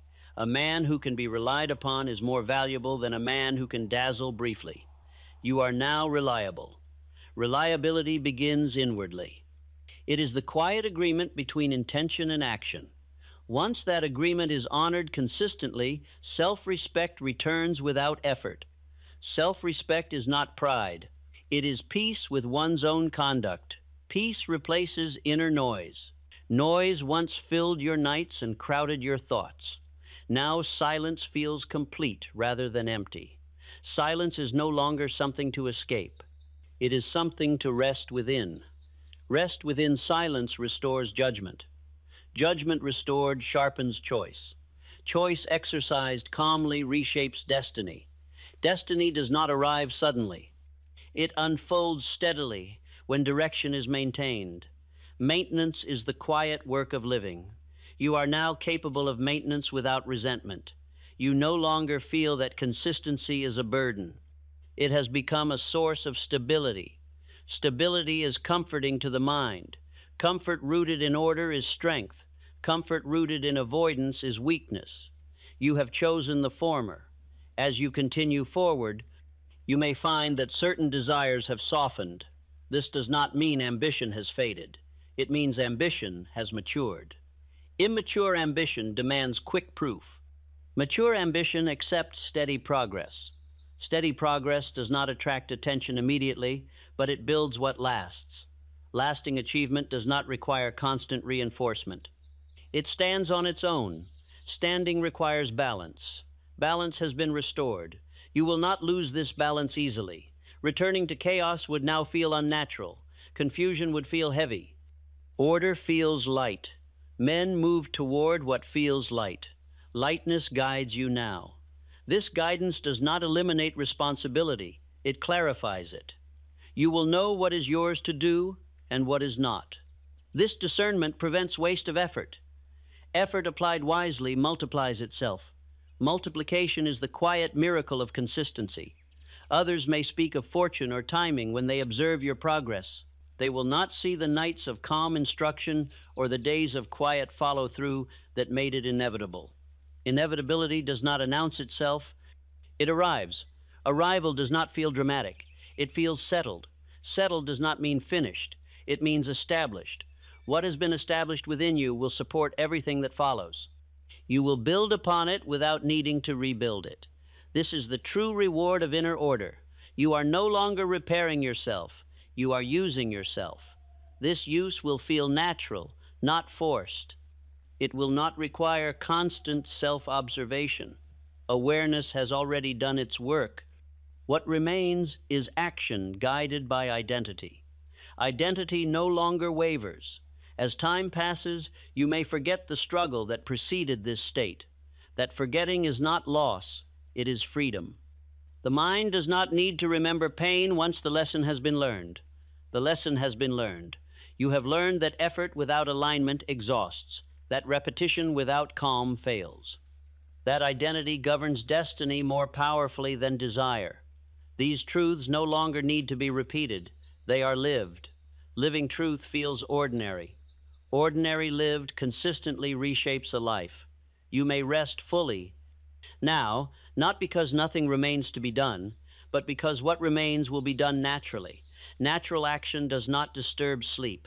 Natural direction does not create fear. Natural confidence does not need defense. You are now in that state. Let rest take you without resistance. Let silence hold you without question. Let tomorrow arrive without anticipation. You are no longer waiting for transformation. You are continuing as it. And continuation is the strongest form of certainty a man can possess. There is a calm that arrives only after a man has stopped measuring himself against what he was and what he hopes to be. This calm does not come from satisfaction alone, nor from accomplishment. It comes from reconciliation. The inner conflict that once demanded constant attention has ended, and with its ending, a great deal of strength has returned. Strength always returns when it is no longer spent arguing with itself. You may notice that the mind now settles more quickly when the day is finished. Thoughts do not scatter as they once did. There is less review, less replay, less rehearsal of what might have been done differently. This is not forgetfulness, it is closure. Closure is not an event. It is a condition. A man who has reached this condition no longer needs to convince himself that he is moving forward. Movement has become the normal state. He does not strain toward the future, nor does he cling to the past. He stands in the present with direction. Direction steadies the mind. The mind, once steadied, becomes an ally rather than an obstacle. For many years, perhaps without realizing it, you lived with a sense that something was unfinished. That sense followed you even during rest. It whispered that time was slipping, that effort was insufficient, that life was passing faster than you were advancing. This whisper has grown faint, not because life has slowed, but because you have stopped drifting. Drift magnifies time's pressure. Direction dissolves it. You may find now that patience has replaced urgency. Patience is often misunderstood as passivity, yet it is one of the most active states a man can possess. Patience does not wait without purpose. It proceeds without anxiety. Anxiety once distorted your perception. It urged haste where none was required and delay where action was needed. Without it, judgment becomes proportionate. Problems assume their true size. Opportunities reveal themselves more clearly. Clarity is peace in motion. You are now moving with clarity. This movement does not feel heroic. It feels grounded. Grounded movement does not leap ahead impulsively. It advances step by step, with each step firm enough to support the next. Firm steps build confidence. Confidence built this way does not depend upon applause or reassurance. It does not rise and fall with circumstance. It is rooted in experience, the experience of having kept your word, followed through, and remained steady when the easier path would have been retreat. That experience cannot be taken from you. Men often fear that if they relax their vigilance, they will lose their progress. This fear belongs to those whose progress rests on effort alone. Your progress rests on habit and identity. Habit does not require constant supervision. Identity does not forget itself. You may rest now without fear of undoing what has been done. Returning to the former way of living would require conscious effort. Disorder now feels heavier than order. Confusion feels more tiring than clarity. This reversal is the surest protection. Protection born of preference is stronger than protection born of rules. You prefer steadiness now.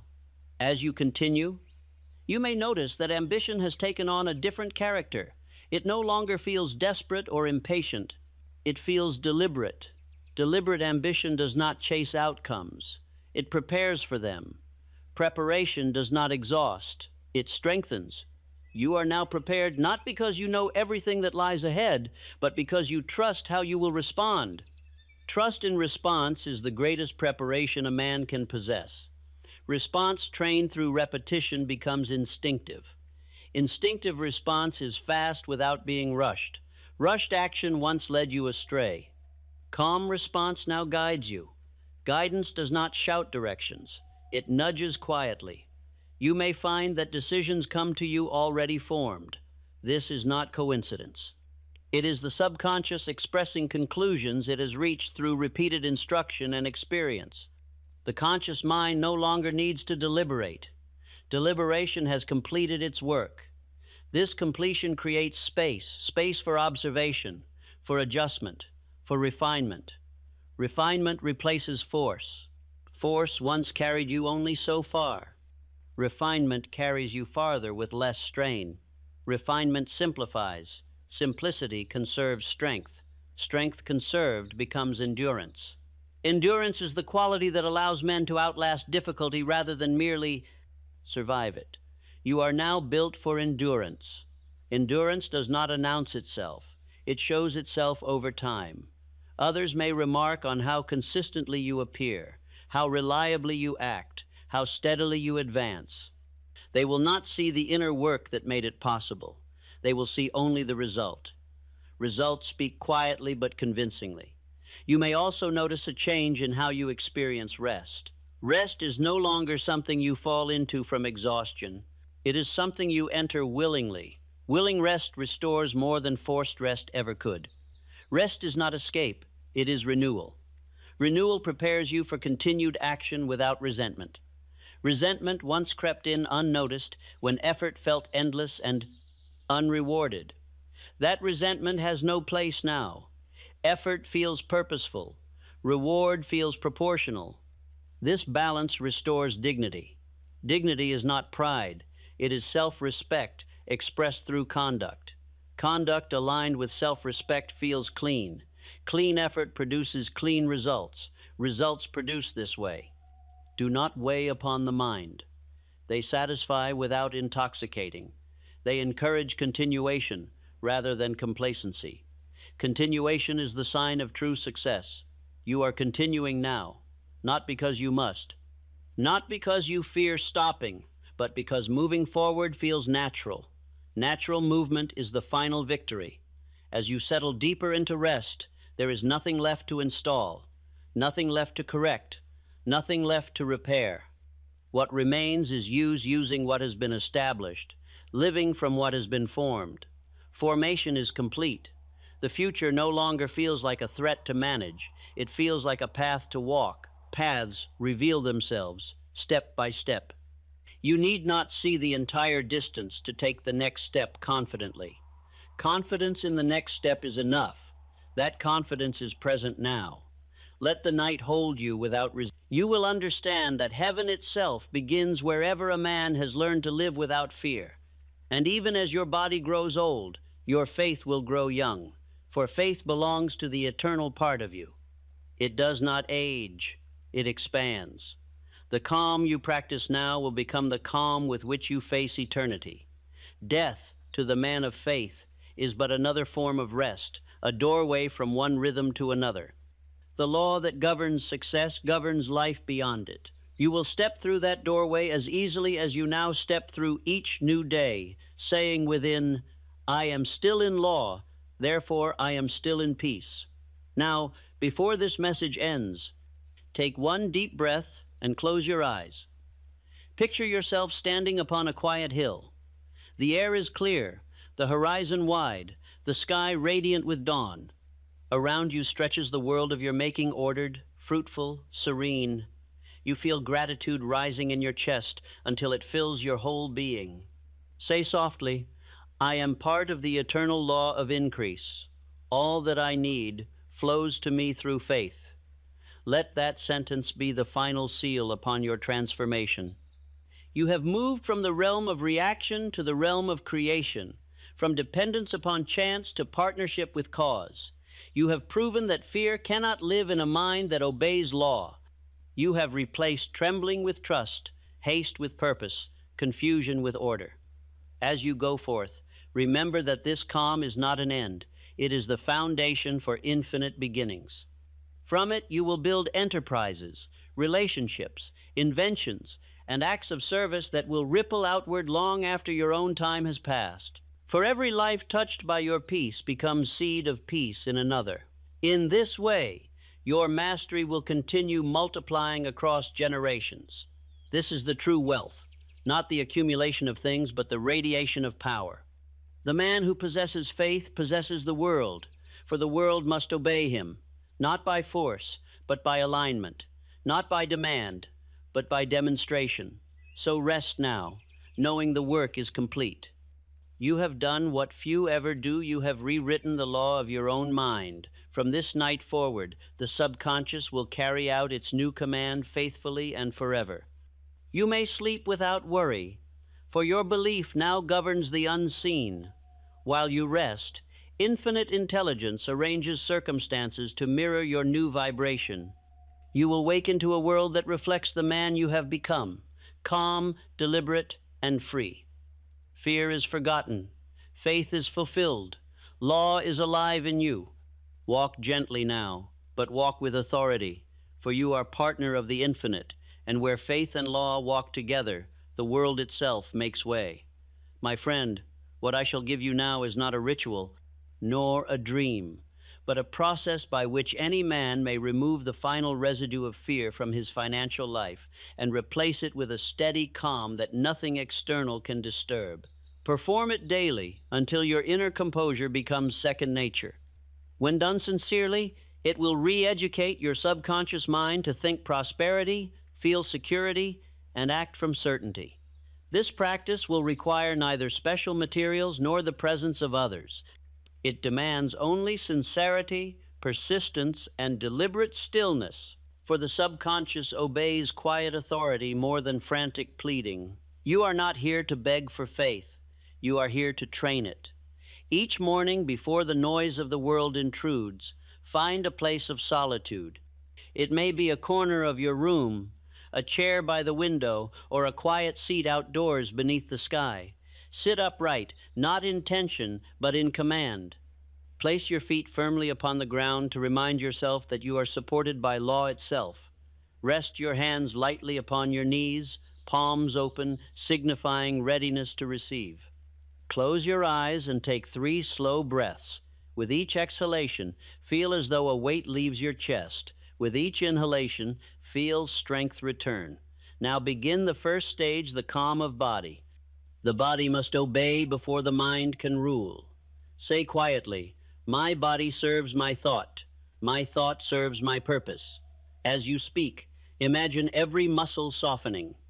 The jaw unclenches, the shoulders drop, the stomach releases, the hands grow light. Continue until your entire being feels like a single deep breath. You are no longer in battle with yourself.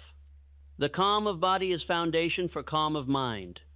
Next comes the second stage, the cleansing of memory. Fear hides in memory more than in imagination. It feeds upon old experiences of lack, embarrassment, or loss. You will free yourself from these by viewing them from a higher law. Imagine yourself standing before a great river. Upon the surface of that river float small paper boats. On each boat you place a memory of worry, a night spent counting debts, a decision once made in panic, a conversation clouded with shame. See them drifting downstream. Whisper as they go, "You have served your lesson. Now you are released."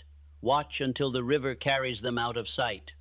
The subconscious records this image as command to let the past dissolve. Having cleared memory, move to the third stage, the awakening of authority. You will now remind the subconscious that you are master, not victim. Place your right hand over your heart and speak with conviction. "I am not the servant of money. I am the commander of my own prosperity. I no longer act from fear of loss. I act from faith in law." Repeat this 3 times, slowly. Feel the vibration of the words beneath your hand. Each repetition is an order written into the fabric of habit.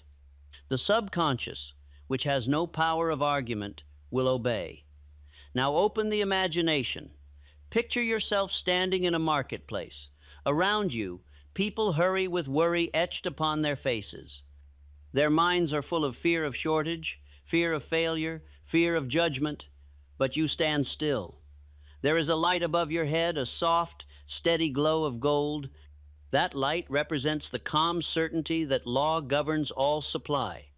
As you breathe, it expands until it covers the entire marketplace.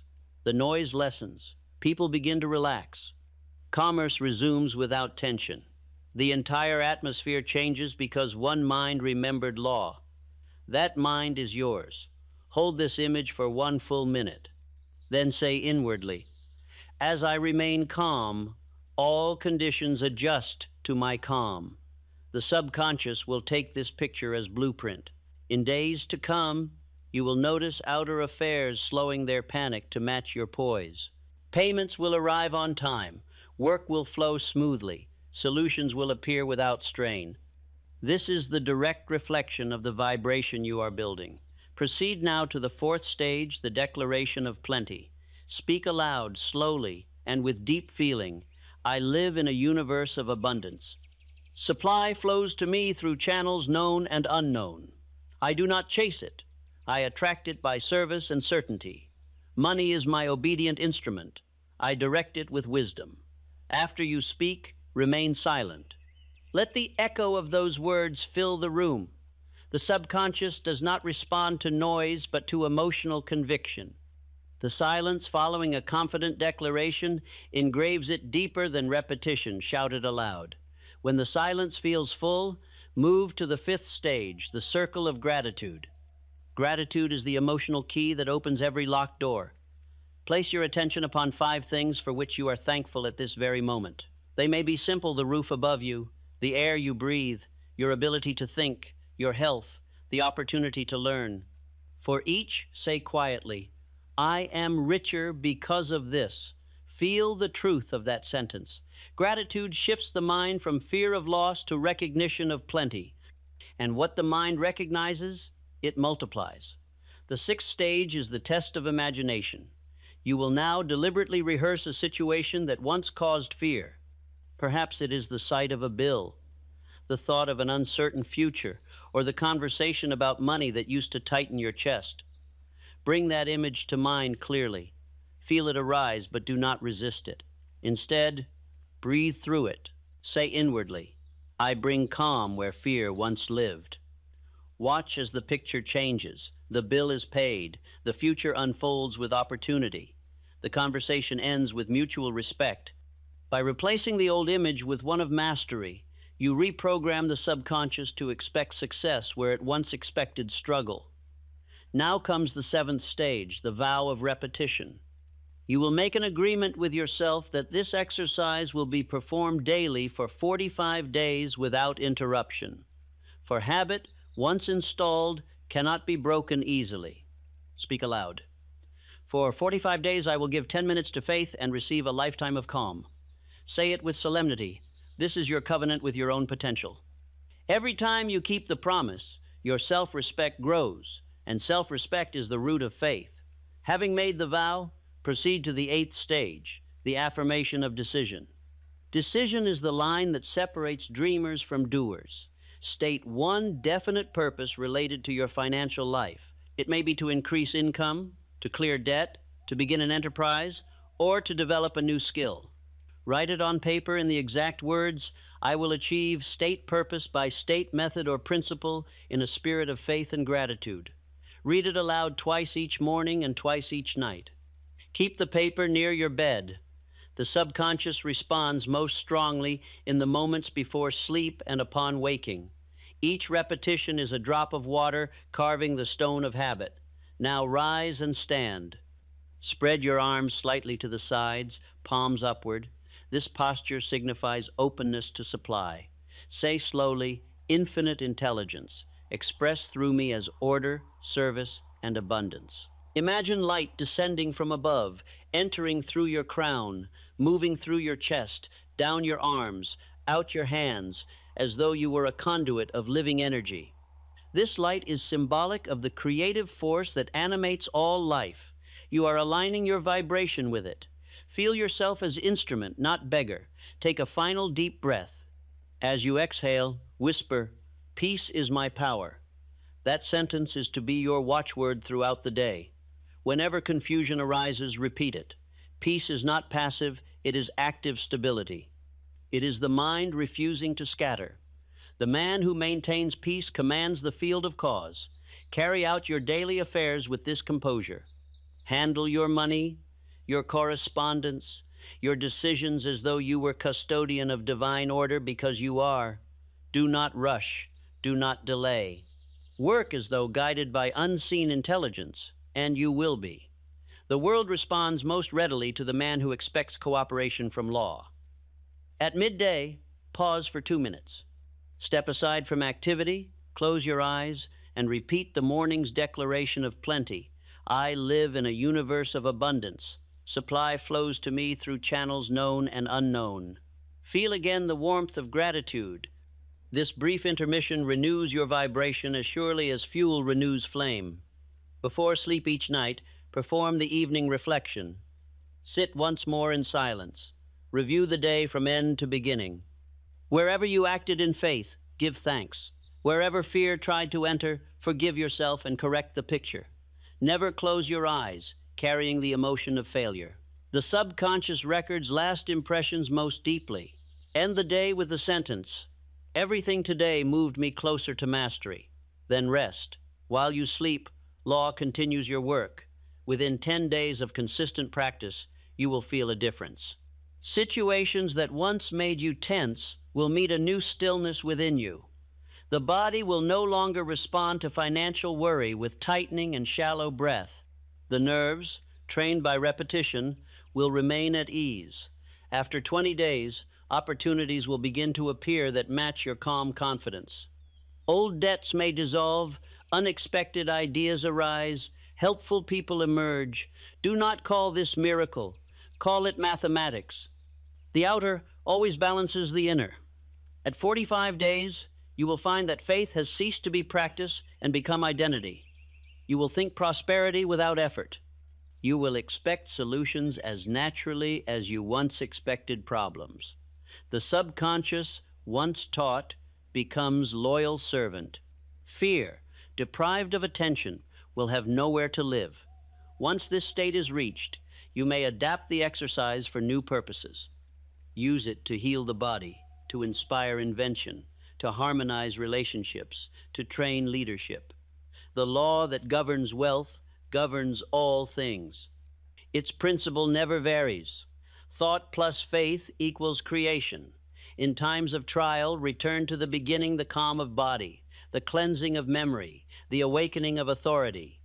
These three alone will steady you faster than any counsel. No external event can overpower a man who governs his own attention. The mind trained in faith remains unmoved amid chaos. And now, before you close this session, perform the final seal, the hour of gratitude in motion. Stand, stretch, and walk slowly for a few minutes. With each step, repeat inwardly, "I walk in abundance." Feel the truth of it. Every movement of your body affirms order in the universe. As your feet touch the ground, imagine sending stability into the earth. As you lift them, imagine drawing strength upward from it. This walking meditation teaches the body to associate motion with peace. Soon, activity itself will no longer disturb calm.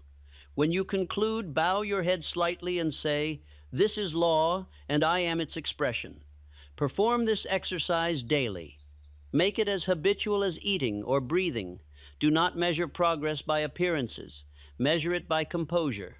The true sign of prosperity is not luxury, but peace. The man who can rest in calm while others fret already holds riches within. Outer wealth must, by natural sequence, follow inner order. There will come a morning when you rise and realize that the exercise is no longer something you do, but something you are. You will move through the world with the quiet rhythm of faith, and every circumstance will bend toward your peace. Fear will attempt no return, for it will find no resting place. The subconscious, once trained, guards the door of the mind like a loyal sentinel, admitting only thoughts that match the law you have written. And as you live in this way, men will begin to sense something different about you. They will feel safer in your presence. They will trust your decisions. They will want to know the source of your steadiness. Tell them the truth, that you learn to quiet the body, to cleanse the mind, to command thought, to give thanks, and to rest in law. Teach them, and the light will spread. This is the exercise of absolute financial calm, simple in form, infinite in effect. Perform it daily, and soon you will find that faith has ceased to be something you practice and has become the atmosphere in which you live. From that atmosphere, all creation responds. The universe, hearing the steady note of your calm, will answer in harmony. Fear will be memory. Peace will be law. And you will have joined the rare brotherhood of those who live not by chance, but by cause. There comes a moment in every man's journey when the voice that once trembled with doubt grows silent, and another voice, deep, calm, certain, begins to speak in its place. That is the voice of faith matured. It is not loud, because it no longer needs to convince. It speaks quietly, because truth once known does not argue. That voice is now yours. It has taken time, persistence, repetition, and 1,000 small victories over fear. But at last, you have reached the stillness that only mastery can bring. You began this path burdened with worry about tomorrow. You measured your peace by the numbers in a bank book, by the opinions of others, by the rumors of markets. You thought that security meant safety from loss.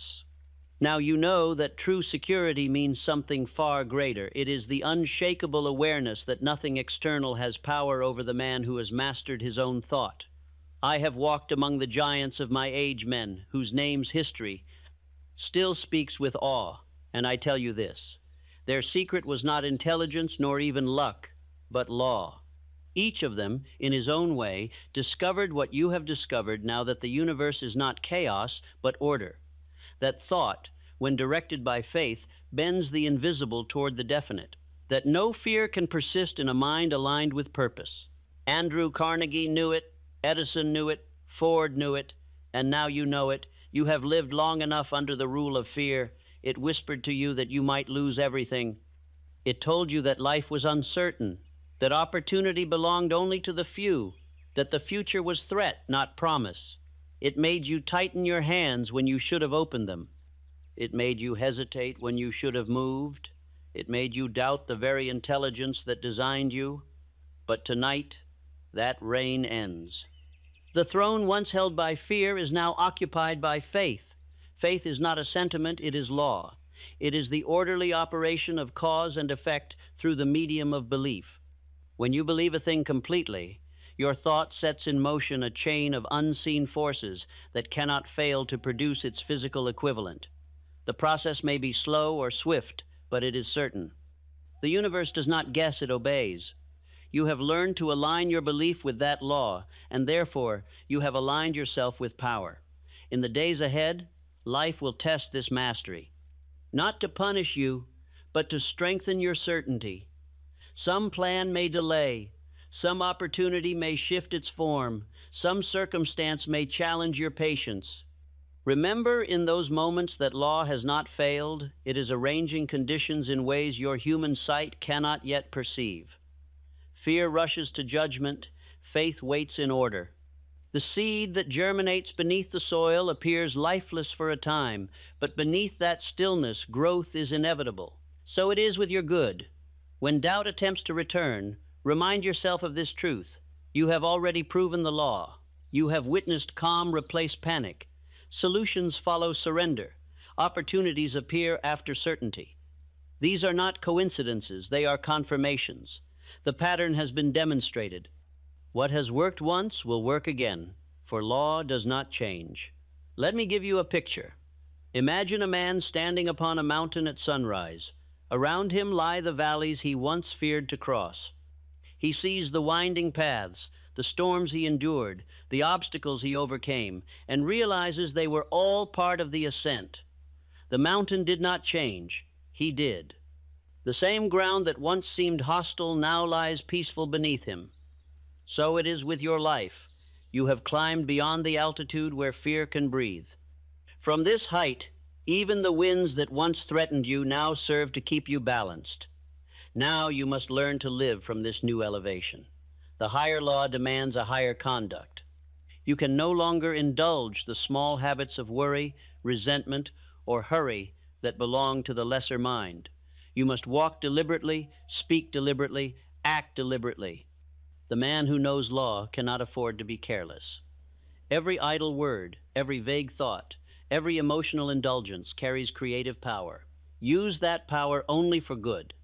Begin each day with the same composure that you practiced in the exercise.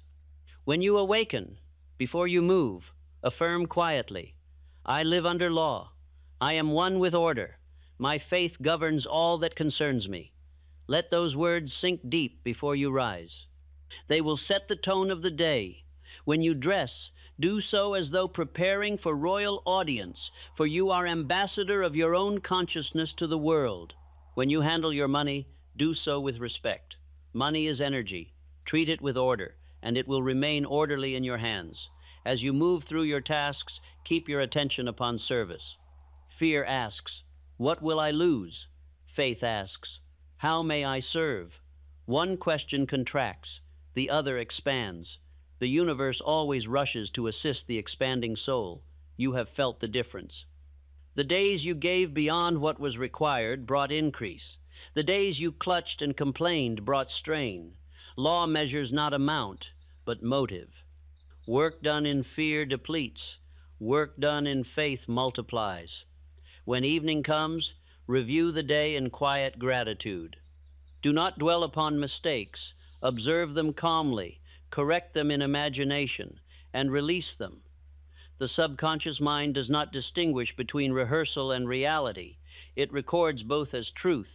Each night, give it the version of your day that you wish to repeat. Say inwardly, "Today I walked in order. Tomorrow I shall walk in mastery." The subconscious, faithful servant that it is, will obey. In time, this rhythm of morning command and evening reflection will create in you a new personality, the personality of calm authority.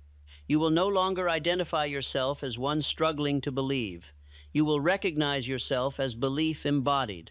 The man who has faith does not merely hope for abundance, he expects it, and expectation is the magnet that draws supply. Do not mistake this composure for passivity. The calm mind is the most active instrument in the universe. It channels ideas faster, perceives opportunities sooner, acts with precision. Fear scatters energy. Faith focuses it. When your mind remains tranquil, inspiration arrives without effort. It comes as sudden clarity, as quiet instruction, as intuition so sure that logic bows before it. That is infinite intelligence speaking through you. Do not doubt it. Act upon it. Law guides those who listen. As your mastery deepens, you will notice another transformation, the disappearance of haste. The fearful man hurries because he doubts. He believes that opportunity will vanish if not seized instantly. The faithful man moves with certainty, knowing that opportunity cannot be lost when law governs time. You will find yourself working less frantically, yet achieving more. People will feel ease in your presence. They will begin to trust your judgment because your confidence is contagious. The calm man becomes a center of order in every environment. But remember, mastery carries responsibility. When you command calm, you become custodian of peace, not only for yourself, but for others. Your composure steadies them. Your example instructs without words. Use it wisely. Never flaunt your serenity to prove superiority. Use it to uplift, to reassure, to guide. The true leader is never loud. He is consistent. Soon you will observe that life itself bends toward your peace. Transactions will conclude smoothly, opportunities will align naturally, and even those who once opposed you will yield. This is not magic, it is harmony. The world, being vibration, must synchronize with the dominant tone, and your tone, once established in faith, becomes irresistible. You will also discover that your desires change. The craving for wealth as protection will vanish, replaced by the wish to use wealth as instrument of service. You will measure success not by what you keep, but by what you contribute. You will give more freely because fear of shortage no longer holds your hand, and the more you give, the more you will receive. This is the perpetual motion of law, the circulation of good through faith. One day, you will awaken to realize that you no longer think of money as problem or prize. It will have become what it was always meant to be, a tool. You will use it without attachment, guided by wisdom rather than anxiety. The very sight of it will evoke gratitude, not greed. When you reach that point, you will have achieved true wealth. For wealth is not possession, it is perspective. Let me tell you something few understand. The man who has conquered fear of poverty has conquered half the fears of life. The same discipline that governs money governs health, relationships, and purpose. All fear stems from the same root, the illusion of separation from law. When that illusion dies, every branch of life flourishes. You will find that faith in one area spills into all others. The same calm that governs your finances will heal your body, strengthen your courage, and deepen your joy. Law is one. From time to time, revisit the practice that brought you here. The quiet sitting, the 7 breaths, the visualization of abundance, the affirmation of mastery. These are not steps backward, but renewals of foundation. Even the strongest building needs maintenance. When you feel yourself drifting, return to stillness. In stillness, alignment is restored. The calm mind, once remembered, corrects itself faster each time. And if ever you doubt the reality of law, look to the world of nature. The seed does not question whether it will sprout. The sun does not fear it will fail to rise. The ocean does not worry that its tide will not return. Each trusts its function. Each fulfills its purpose without hesitation. You are part of that same order. You are no different except that you can choose to trust or to fear. You have chosen trust. Therefore, you have chosen alignment with the entire creative system. Now, I would have you close your eyes for a moment and imagine standing upon a wide plain of golden light. The air is still, the horizon endless. Before you stretches the path of your future, smooth, ordered, radiant. Behind you lie the shadows of old anxieties, faint and powerless. You walk forward slowly, each step leaving behind a footprint that glows. You do not hurry, for you know that every destination awaits you in perfect sequence. Around you moves the unseen machinery of law, quiet, exact, faithful. It adjusts the world to your calm. You smile, because you no longer wonder whether things will work out. You know they already have. In this awareness, gratitude becomes your constant prayer. Not a prayer of request, but of recognition. Each breath becomes a thank you, each task a blessing. Even challenge becomes welcome, for it gives faith new muscle. You will no longer divide your days into good and bad, for you will see the good operating within all. The old restlessness will disappear. The sense of hurry will fade. You will live in rhythm, not in race. People will notice the change. They may call it luck, charm, or divine favor. You will know it as law. Do not boast of it. Let them witness. Let your example awaken them. Teach only those who ask, and teach by demonstration. The world learns best from those who live truth without demanding belief. Years from now, when you look back upon this season of discipline, you will see that fear itself was your teacher.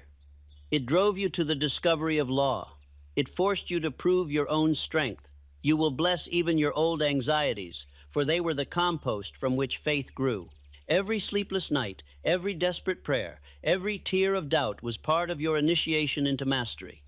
Law wastes nothing. Even pain becomes servant when understood. Now, as this journey comes to close, I would have you rest in the certainty that your transformation is permanent. The subconscious mind, once trained, does not forget its lessons. It will continue to act upon your commands, guiding your decisions, attracting supply, repelling fear. Even in moments when you feel less than certain, the law continues to function beneath the surface. Faith does not require your constant attention. It requires only your refusal to contradict it. So let your heart be light. Live as one who knows that every need is met, every path prepared, every desire lawful and achievable. Walk through the world as calm architect of circumstance. Let your words be few and your actions definite. When others falter, be still. When others panic, decide. When others doubt, believe. And when they ask the reason for your peace, tell them the truth, that you discovered a law that cannot fail, and that once a man aligns with that law, he cannot fail either. Say it once more before you sleep tonight. Peace is my power. Faith is my law. I live in order, and order lives through me. Let those words echo in the quiet of your room. They will sink deeper than thought. They will merge with the rhythm of your heartbeat until belief becomes instinct. From that moment forward, you will no longer merely practice faith, you will embody it. The dawn that follows will be the first of a new life. The same world will greet you, but it will mirror your new vibration. You will see opportunity where others see lack, order where others see chaos, and blessing where others see burden. That is how law rewards its faithful servants. It gives them new vision. Rest now in that certainty. The struggle is finished. The victory is not coming. It is already yours. You have aligned your thought with the eternal principle that governs wealth, health, peace, and joy. You have learned that fear is nothing and faith is everything. You have remembered what every man must one day remember, that the mind, rightly directed, is the most dependable instrument in the universe. So sleep tonight not as a student, but as a master. You have written your own decree, and law itself will carry it out. The same intelligence that turns planets through space now turns every circumstance of your life toward good. You are part of that movement, one with that rhythm, supported by that power. No shadow of fear can touch the man who lives by law. Tomorrow, you will rise into the calm certainty of your own dominion. You will speak little, decide firmly, and move with grace. And all that you require, money, opportunity, companionship, wisdom, will flow to you through channels seen and unseen. For law, once obeyed, never fails its student. The lesson is complete. The fear that once ruled you has dissolved into memory. The faith that once seemed distant now rules your every breath. You are free not by chance, but by understanding. And as you walk through this world, remember always, the man who lives by law lives in peace, and the man who lives in peace already possesses everything. There comes a moment, somewhere beyond struggle and repetition, when a man no longer asks for proof of his power, he feels it. It is not a shout, nor a miracle, nor a single stroke of fortune. It is quiet. So quiet, in fact, that only those who have silenced fear can hear it. It is the still voice within that says, "You are now what you once sought to become." That moment, my friend, is the birth of mastery. It is not the end of a path, but the beginning of dominion, the dominion of self over mind and mind over all else. You have walked long roads to reach this point. You have studied, repeated, visualized, affirmed.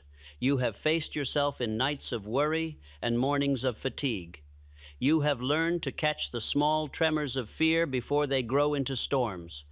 You have disciplined your thought as a soldier disciplines his sword, and now the blade gleams, it no longer wavers, it moves as you will it. That steadiness, that ability to command thought and emotion in harmony, is the hallmark of one who has met law and learned to live with it, not against it. Understand, first of all, that law was never outside of you. Infinite intelligence is not some distant overseer, granting favor to a select few. It is the very pulse of your own consciousness, the steady rhythm of cause and effect flowing through the channel of belief. You do not appeal to it. You align with it. The fearful man begs law to rescue him.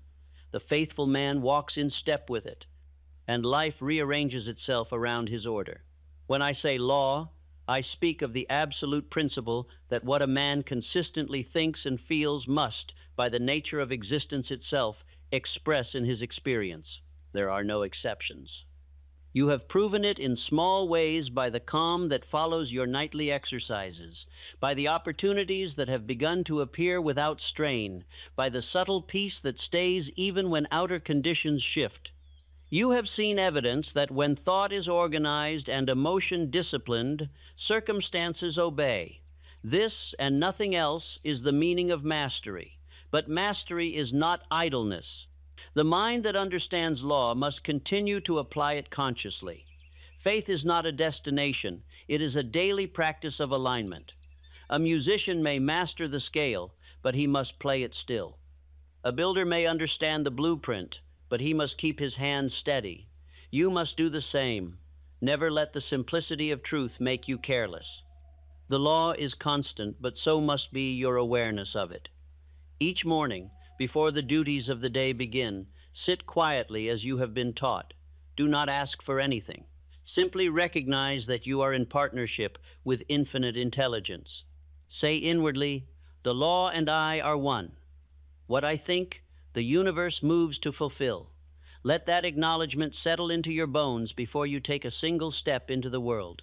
You will find that this brief act of remembrance turns the hours ahead into ordered sequence. Even challenges will seem choreographed to your advantage. For the rest of your life, carry this understanding. Fear is always the result of forgetting law. Every time worry stirs, it is because you have begun to imagine that life acts without principle. But life never does. What appears chaotic is only order unseen. When you remember this, the pulse of fear will stop in your chest as quickly as it began. Say to yourself, "There is law here also." You will feel calm return and clarity with it. I have seen this truth proven through men of every walk. I saw a young clerk in Pittsburgh who was dismissed from his job with nothing but a notebook of ideas. Others pitied him. I admired him. He said to me, "Mr. Hill, I shall not look for employment again. I shall create it." That man built an enterprise that later employed thousands. His riches were not born of cleverness, but of conviction. He simply refused to believe that law would betray him, and it did not. I watched another man lose his fortune through the panic of others. Banks closed, markets collapsed, friends withdrew. Yet he smiled and said, "It will come again, for I have not changed." Within 5 years, he was wealthier than before. The money returned because the mind that commanded it remained steady. Fear destroys not by event, but by vibration. The fearful man drives away the very supply he seeks to secure. The man of faith multiplies it without lifting his voice. The habit of fear was built over years. It took patience to dissolve it. The habit of faith must be built with equal devotion. Continue your nightly exercises, for though you now feel calm, repetition anchors identity. The subconscious thrives upon rhythm. Each time you affirm your mastery, you reinforce its structure until doubt cannot even find footing. Faith, once habitual, is no longer effort, it is instinct. It becomes the ground upon which every thought stands. As your mind grows quiet, you will begin to sense something deeper, the movement of law within you. You will notice that new ideas arrive unbidden, yet perfectly timed. You will begin to act upon intuition before logic explains why, and discover afterward that it was right. This is not chance. It is infinite intelligence working through your disciplined thought. The same mind that guides the planets now guides your plans. Trust it. Obey it. The still, small impulse within is more accurate than the loudest reasoning born of fear. You must also remember that faith, to be complete, must find expression through action. Thought without movement stagnates. Act upon your convictions with definiteness. Do not wait for conditions to prove themselves favorable. Your action makes them so. Faith unused becomes superstition. Faith expressed becomes law in motion. You will discover that when you step boldly, the ground meets your foot. Law rewards initiative, not hesitation. You will also find, as faith matures, that your concept of wealth changes. Once, you thought of money as source of peace. Now you know it is expression of service. Wealth is the natural consequence of usefulness multiplied by faith. The man who contributes more than he consumes will never lack supply. Keep your thought always upon what you can give, never upon what you might lose. Give of your time, your ideas, your excellence, your composure. The law of increase cannot operate in closed hands. Remember, too, that your peace is wealth in itself. The man who wakes without dread, works without hurry, and sleeps without regret possesses a fortune few ever know. Others will notice this calm and call it mystery. They will see that even when you face challenges, your manner remains the same. Some will come to you for guidance, others for comfort. Do not boast of your method, simply live it. The example of faith in action instructs more powerfully than any lecture. In time, your calm will become a quiet contagion. It will spread to your home, your business, your friends. People will feel safer near you. They will speak of luck, unaware that what they sense is law harmonizing through your vibration. The presence of one man who refuses fear can steady 100 who waver. Thus you become not merely student of law, but its messenger. Never underestimate the influence of your vibration upon others. The mind radiates continuously. Fear contracts and repels. Faith expands and attracts. Every thought you hold is invitation or barrier. When your thoughts remain fixed in order, those in disorder naturally seek your company. You will notice that quarrels ease when you enter, confusion clears when you speak, and hesitation turns to resolve under your guidance. That is not coincidence. It is the power of a trained mind asserting quiet authority over environment. Now, you must understand something profound. There is no such thing as failure for the man who lives by law. There are only transitions of form. What appears as loss is often reorganization. What seems setback is preparation. The fearful man calls every delay disaster. The faithful man calls it adjustment. If something leaves your life, it does so by reason. Bless it as it goes. The vacuum it creates will draw to you something better fitted to your vibration. The man who blesses the departure hastens the arrival. Let me speak plainly. Fear will attempt to disguise itself in subtle ways. It may call itself prudence, realism, or common sense. It will whisper that you should not expect too much, that you must be cautious, that others may judge you. Recognize these voices for what they are, masks of the same old weakness. True prudence never contradicts faith. It acts within its order. Common sense guided by fear is nonsense. Guided by faith, it is genius. Whenever such whispers arise, respond immediately. Say inwardly, "That is not my voice." Then replace it with a single clear command. "Law is with me. You need not argue further." The subconscious does not reason, it obeys. Silence fear by authority, not debate. The master commands, the slave explains. You are the master. Now let us look at the wider horizon. The transformation of one mind extends beyond one life. Every act of faith sends ripples through the collective thought of mankind. Each calm decision you make strengthens the unseen structure of human progress. The law that lifts one man lifts all. As you live by faith, you assist in healing the world's oldest disease, fear of limitation. You become part of the cure simply by existing in truth. Think of this when you doubt your significance. The calm you build today may reach a stranger tomorrow in ways you will never know. A single word of encouragement, spoken from true belief, can ignite courage in another that lasts a lifetime. This is the hidden economy of faith, the exchange of strength that passes invisibly from soul to soul. From now on, measure your worth not by possessions, but by presence. The value of a man lies not in what he owns, but in what his vibration contributes to the world around him. The day will come when those who once pitied your calm will seek it for themselves. They will realize that the truest luxury is a mind at ease.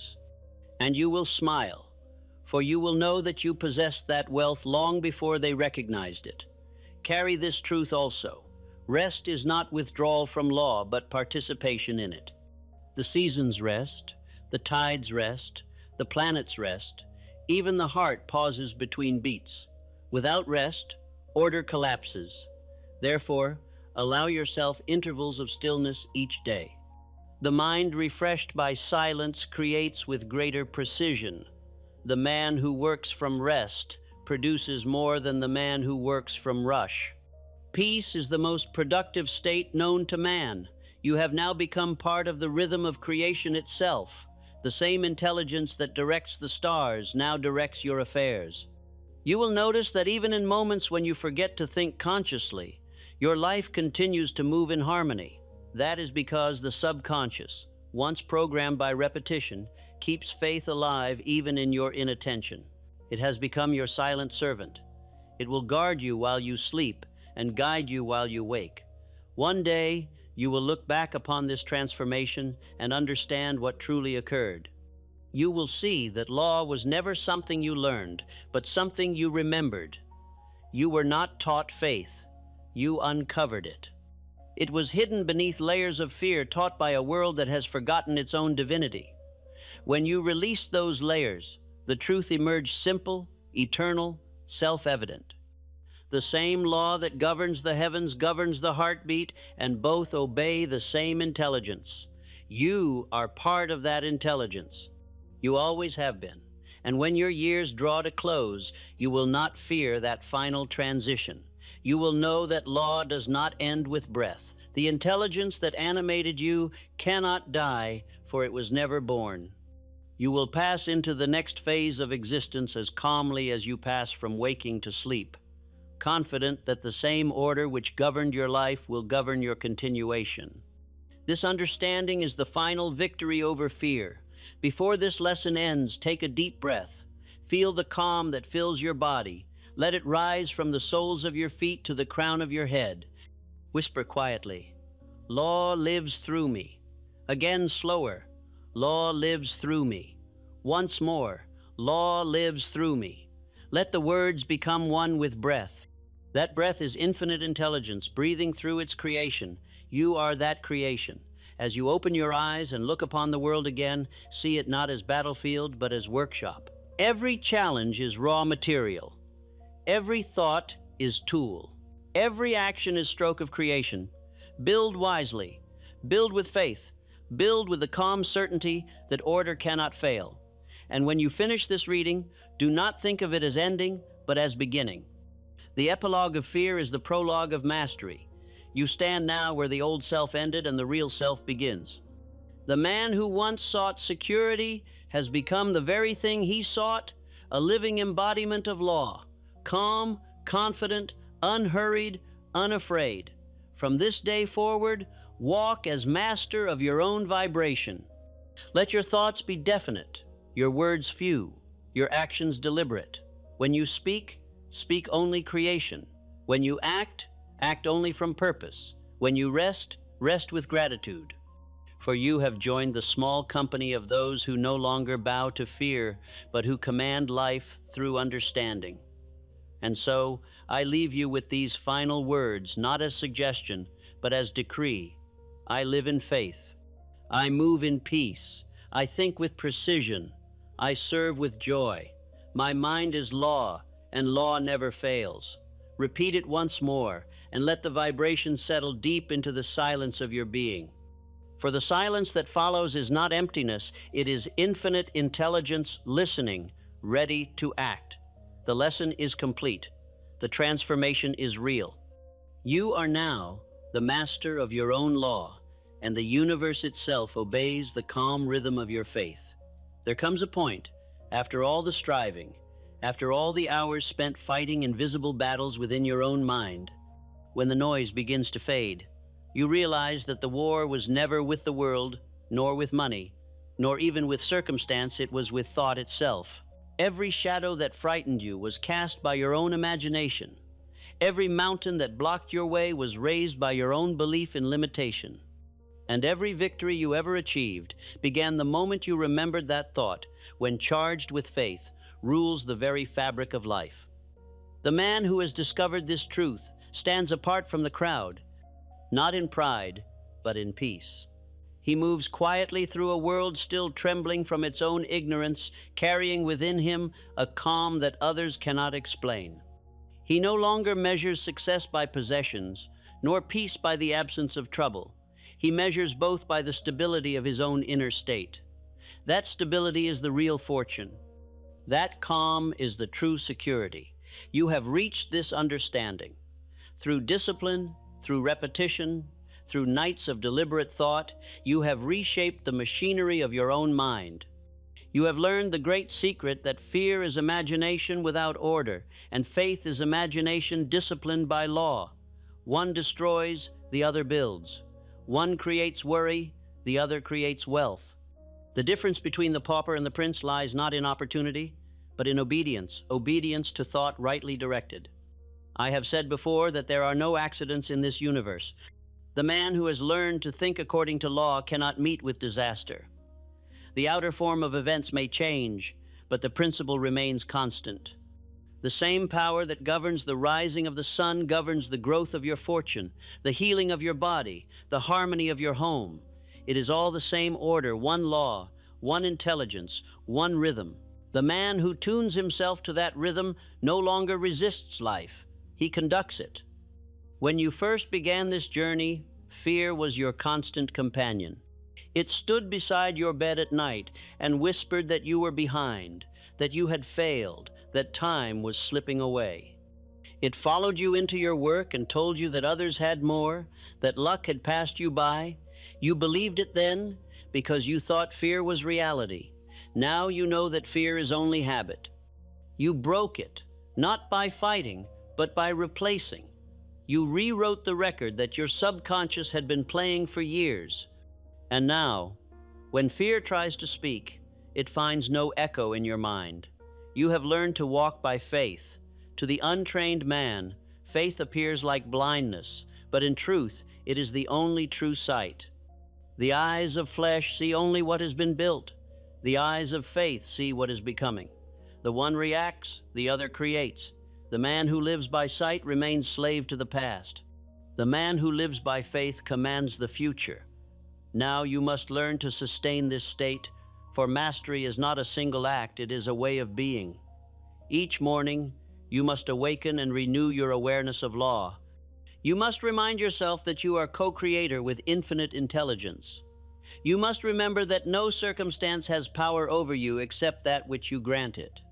Begin your day as a king begins his reign with calm authority. Speak within. I command peace. I command order. I command success. Then act as though the universe had already bowed to your decree, for indeed it has. During the day when worry attempts to return, answer it not with panic but with precision. Say quietly, "This too obeys law." Then continue your work with composure. The world may call this denial. You will know it as discipline. You are not denying reality, you are defining it. And what you define with faith must take form. Let your evenings be sacred. Before sleep, withdraw your attention from the noise of the world and direct it inward. Review the day not to judge it, but to understand it. Ask yourself, where did I think with law? Where did I drift? Each realization is a correction. Each correction strengthens the groove of habit. End your reflection with gratitude. Gratitude is faith fulfilled. It tells the universe, I see the good already formed. And the universe, hearing that acknowledgement, rushes to deliver more. In time, gratitude will become your constant attitude. You will find yourself thankful not only for visible blessings, but for challenges as well. For you will know that every challenge conceals a lesson, and every lesson conceals increase. The man who understands this principle walks through storms with steady step, for he knows that every wind carries seed. This understanding will change how you see everything. You will look upon money differently. You will cease to chase it, for you will recognize that chasing implies absence. Instead, you will draw it by the magnetic force of your faith. Money is not substance, it is movement. It circulates toward calm, confident minds and away from those charged with anxiety. The man who fears poverty creates it. The man who trusts supply attracts it. You will see time differently. The fearful man treats time as enemy. He rushes, he panics, he burns himself out. The man of faith treats time as ally. He works with rhythm, not haste. He moves deliberately, knowing that the same intelligence which keeps the stars in orbit will keep his plans on course. He wastes nothing, because he no longer wastes himself. You will even begin to see people differently. You will no longer envy or resent. You will understand that every man's success confirms the same law that governs you. You will feel admiration instead of comparison. You will recognize that your only competition is within. The fearful man competes for approval. The faithful man creates value. One exhausts himself trying to impress. The other expands effortlessly through service. And service, my friend, will become your true wealth. The man who has conquered fear of lack begins to live for something greater than accumulation. He realizes that abundance, hoarded, decays, but abundance circulated multiplies. You will give freely, not because you seek virtue, but because giving is law in motion. The miser believes that giving reduces him. The wise man knows that giving extends him. As your giving expands, so will your influence. Men and women will begin to seek your counsel, drawn not by your words alone, but by the peace you carry. They will ask, "How do you remain calm while others panic?" And you will answer, "I have learned that fear is a lie and law is truth." They may not understand you immediately, but they will feel the truth in your presence. The mind trained in faith emits a vibration that others recognize as safety. This influence is not small. One calm mind can quiet a room of chaos. One man of faith can anchor an entire organization. One thought of peace held with conviction can offset 1,000 thoughts of fear. You will see it happen. You will walk into rooms where tension reigns and feel the atmosphere soften.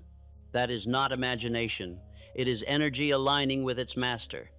The world responds to composure because composure is proof of understanding. Continue to polish this composure daily. It will become your signature. In the face of difficulty, you will smile not from ignorance, but from insight. You will no longer react, you will respond.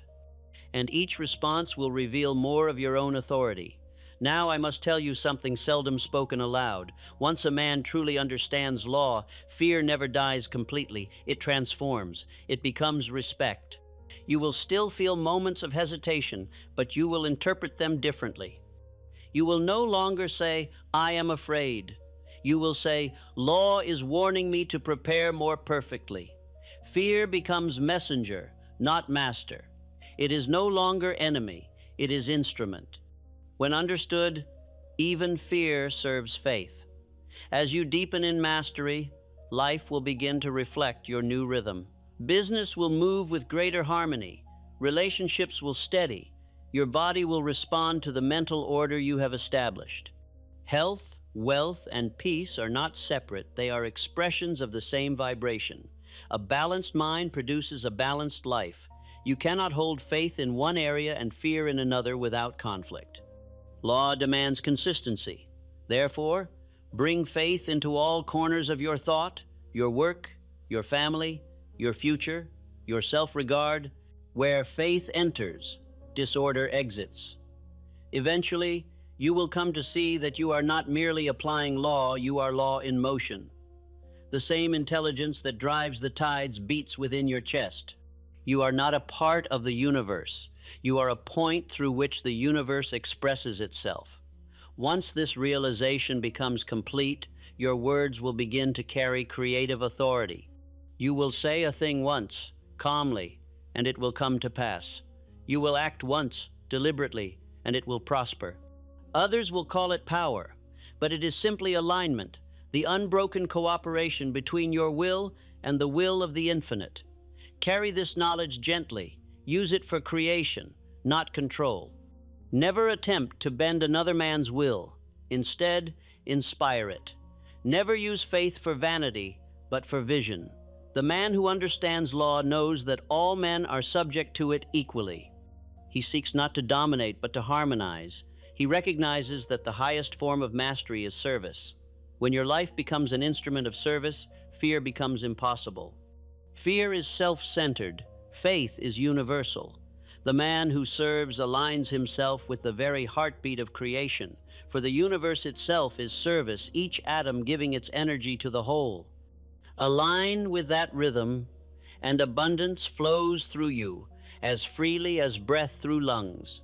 Now, I would have you picture one final image. Imagine yourself standing before a great mirror that reflects not the body, but the soul. Look into it. What do you see? You see a being of light, calm, resolute, wise. The eyes are steady, not hard. The face is peaceful, not proud. This is the real you, the master of mind, the architect of fortune, the student and teacher of law. You bow slightly, not in worship, but in recognition. You are saluting your own divinity. The reflection bows back, for law honors those who honor themselves. You turn from the mirror and walk into the world with slow, deliberate steps. Each footfall echoes with purpose. You feel the ground respond beneath you, as if the earth itself were confirming your authority.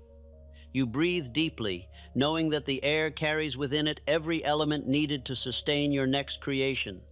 You look upon others not with judgment but with quiet compassion, for you see in them the same divine potential waiting to awaken.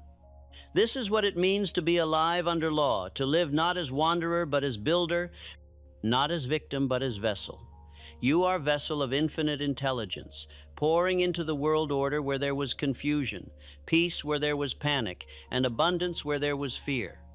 You are not working for riches, you are expressing them. You are not searching for purpose, you are embodying it. And in this understanding, life itself changes flavor. Every breath becomes sweeter, every hour more meaningful. You no longer divide experience into success or failure, because you see that all movement is progress. You cease to chase tomorrow because you understand that law works in the eternal now. Each moment becomes a perfect point of creation. You live not in waiting, but in being. One day, many years from now, when you look back upon your journey, you will smile at the simplicity of truth. You will wonder how fear ever seemed real. You will see that all along, the universe was waiting for one decision, your decision to believe. When that decision became final, law began to unfold its perfection through you. The rest was inevitability. So, remember this as your final lesson.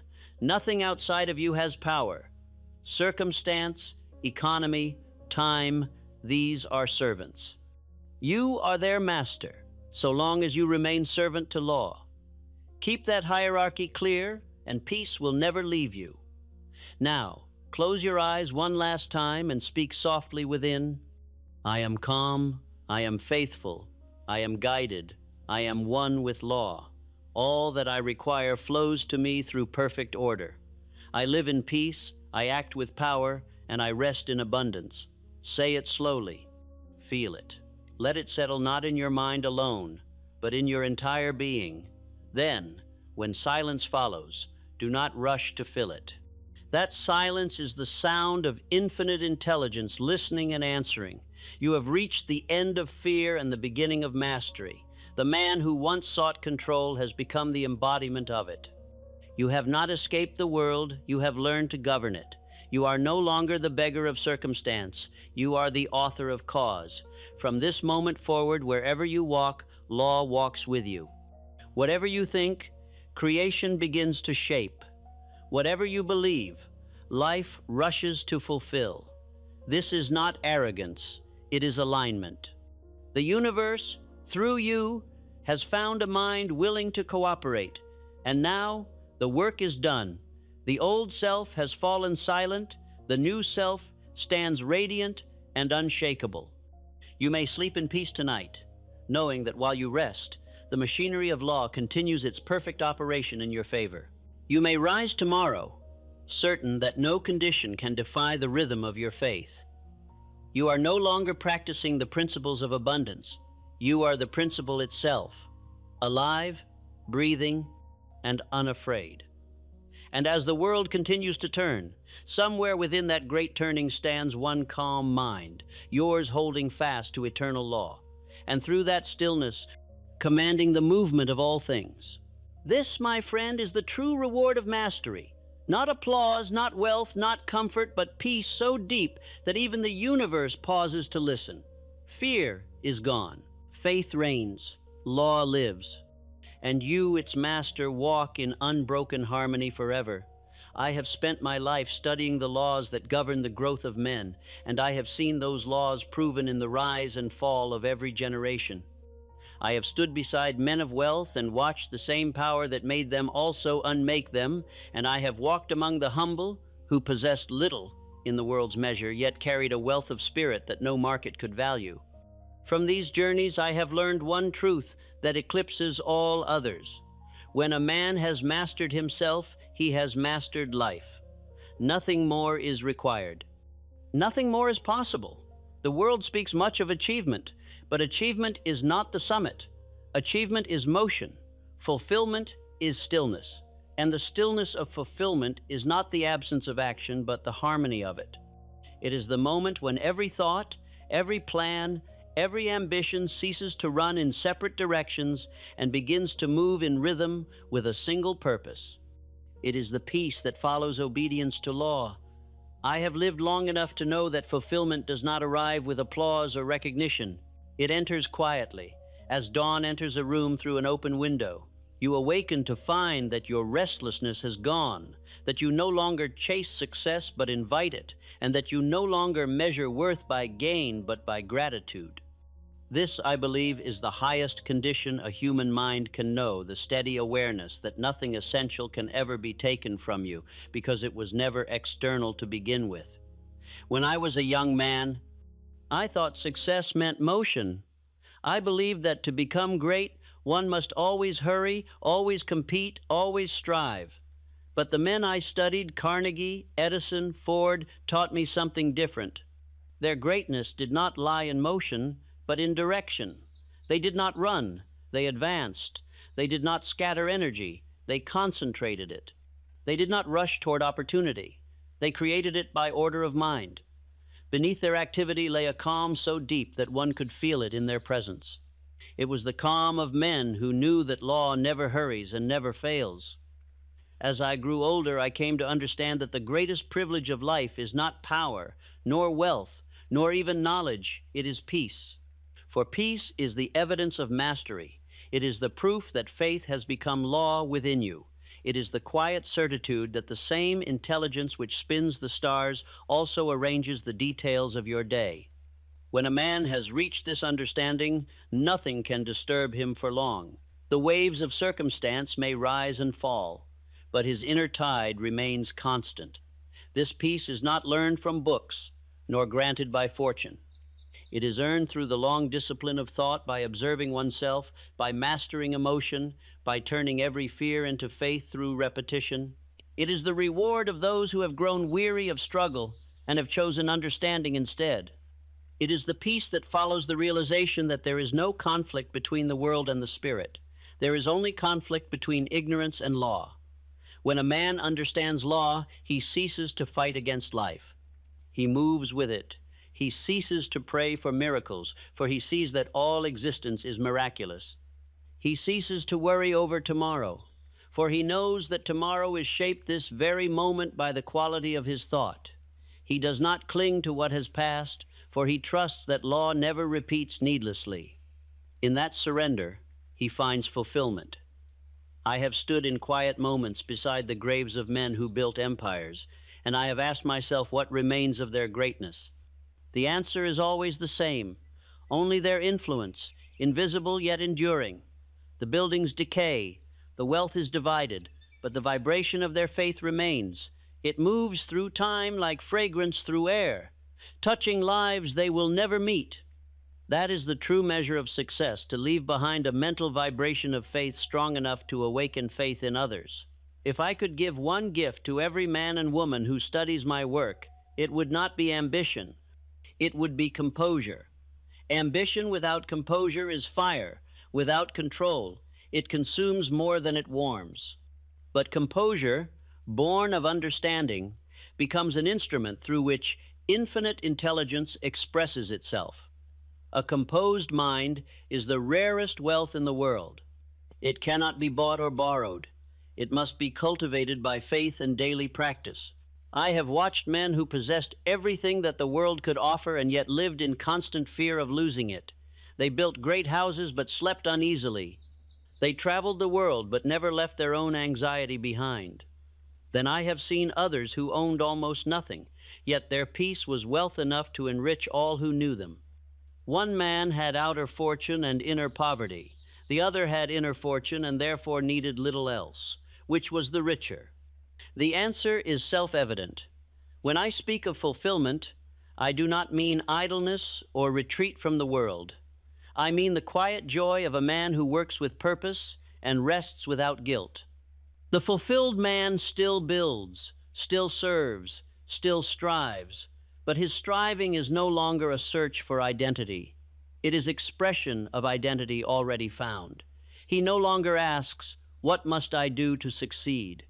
but "What can I create that blesses others as law has blessed me?" This change of motive transforms labor into love and success into service. It took me half a lifetime to learn that fulfillment begins where fear ends. Every human failure is traceable to fear. In some form, fear of poverty, fear of criticism, fear of loss, fear of the future. Fear divides the mind. Faith unites it. Fear looks backward and forward. Faith stands in the present. Fear argues. Faith knows. The day you stop fearing the loss of things is the day you begin to possess life itself. The man of fear prays for safety. The man of faith expresses gratitude for order. One pleads, the other affirms. The fearful man worships a distant power. The faithful man walks with it. The first hopes, the second knows. Hope is a seed, but knowledge is the harvest. Faith ripened into knowledge is fulfillment. There is a phrase I have carried with me since youth. What the mind can conceive and believe, it can achieve. Many repeat it, few live it. To live it, one must learn patience, for the mind conceives in moments, but law creates in time. Between conception and realization lies the test of faith. The impatient man digs up his seed to see if it grows. The wise man waters it and waits. The fulfillment of any desire is less a matter of effort than of endurance. Fulfillment, to me, is the end of resistance. It is the state of one who has ceased to argue with life and has begun to cooperate with it. To cooperate with life is to listen. Listen to your own thought, for it is the voice of creation in miniature. Listen to your intuition, for it is infinite intelligence whispering through you. Listen to silence, for it is the language of law. I have often said that the greatest discoveries come not in moments of struggle, but in moments of quiet. The mind must be still before it can receive. When a man reaches this stillness, he begins to notice something remarkable.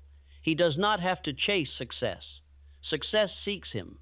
Doors open, people appear, events align. The world, once hostile, becomes helper. It is not that the world has changed, it is that his vibration has changed. The universe is always orderly, but only the orderly mind can perceive its harmony. I have witnessed this many times. I have seen failure turn to fortune overnight when a man finally believed that he was meant to prosper. I have seen disease vanish when faith replaced fear. I have seen loneliness end the moment gratitude began. These are not miracles in the supernatural sense. They are natural laws obeyed. The moment you live in harmony with law, life begins to harmonize with you. As I reflect upon the long years of my study, I realize that all my teachings can be condensed into a single sentence. There is a law that governs thought, and the man who obeys it is free. Freedom is not the absence of restraint, it is the absence of confusion. The man who knows that every effect has a cause and that he himself is that cause in miniature no longer feels victim to the world. He acts with purpose, accepts with peace, and creates with joy. And so I have come to see that the final goal of all self-development is not success, nor even happiness, but serenity. Happiness fluctuates. Serenity endures. The man who depends upon outer events for happiness must ride the shifting waves of fortune. But the man who finds serenity within has found an island no storm can reach.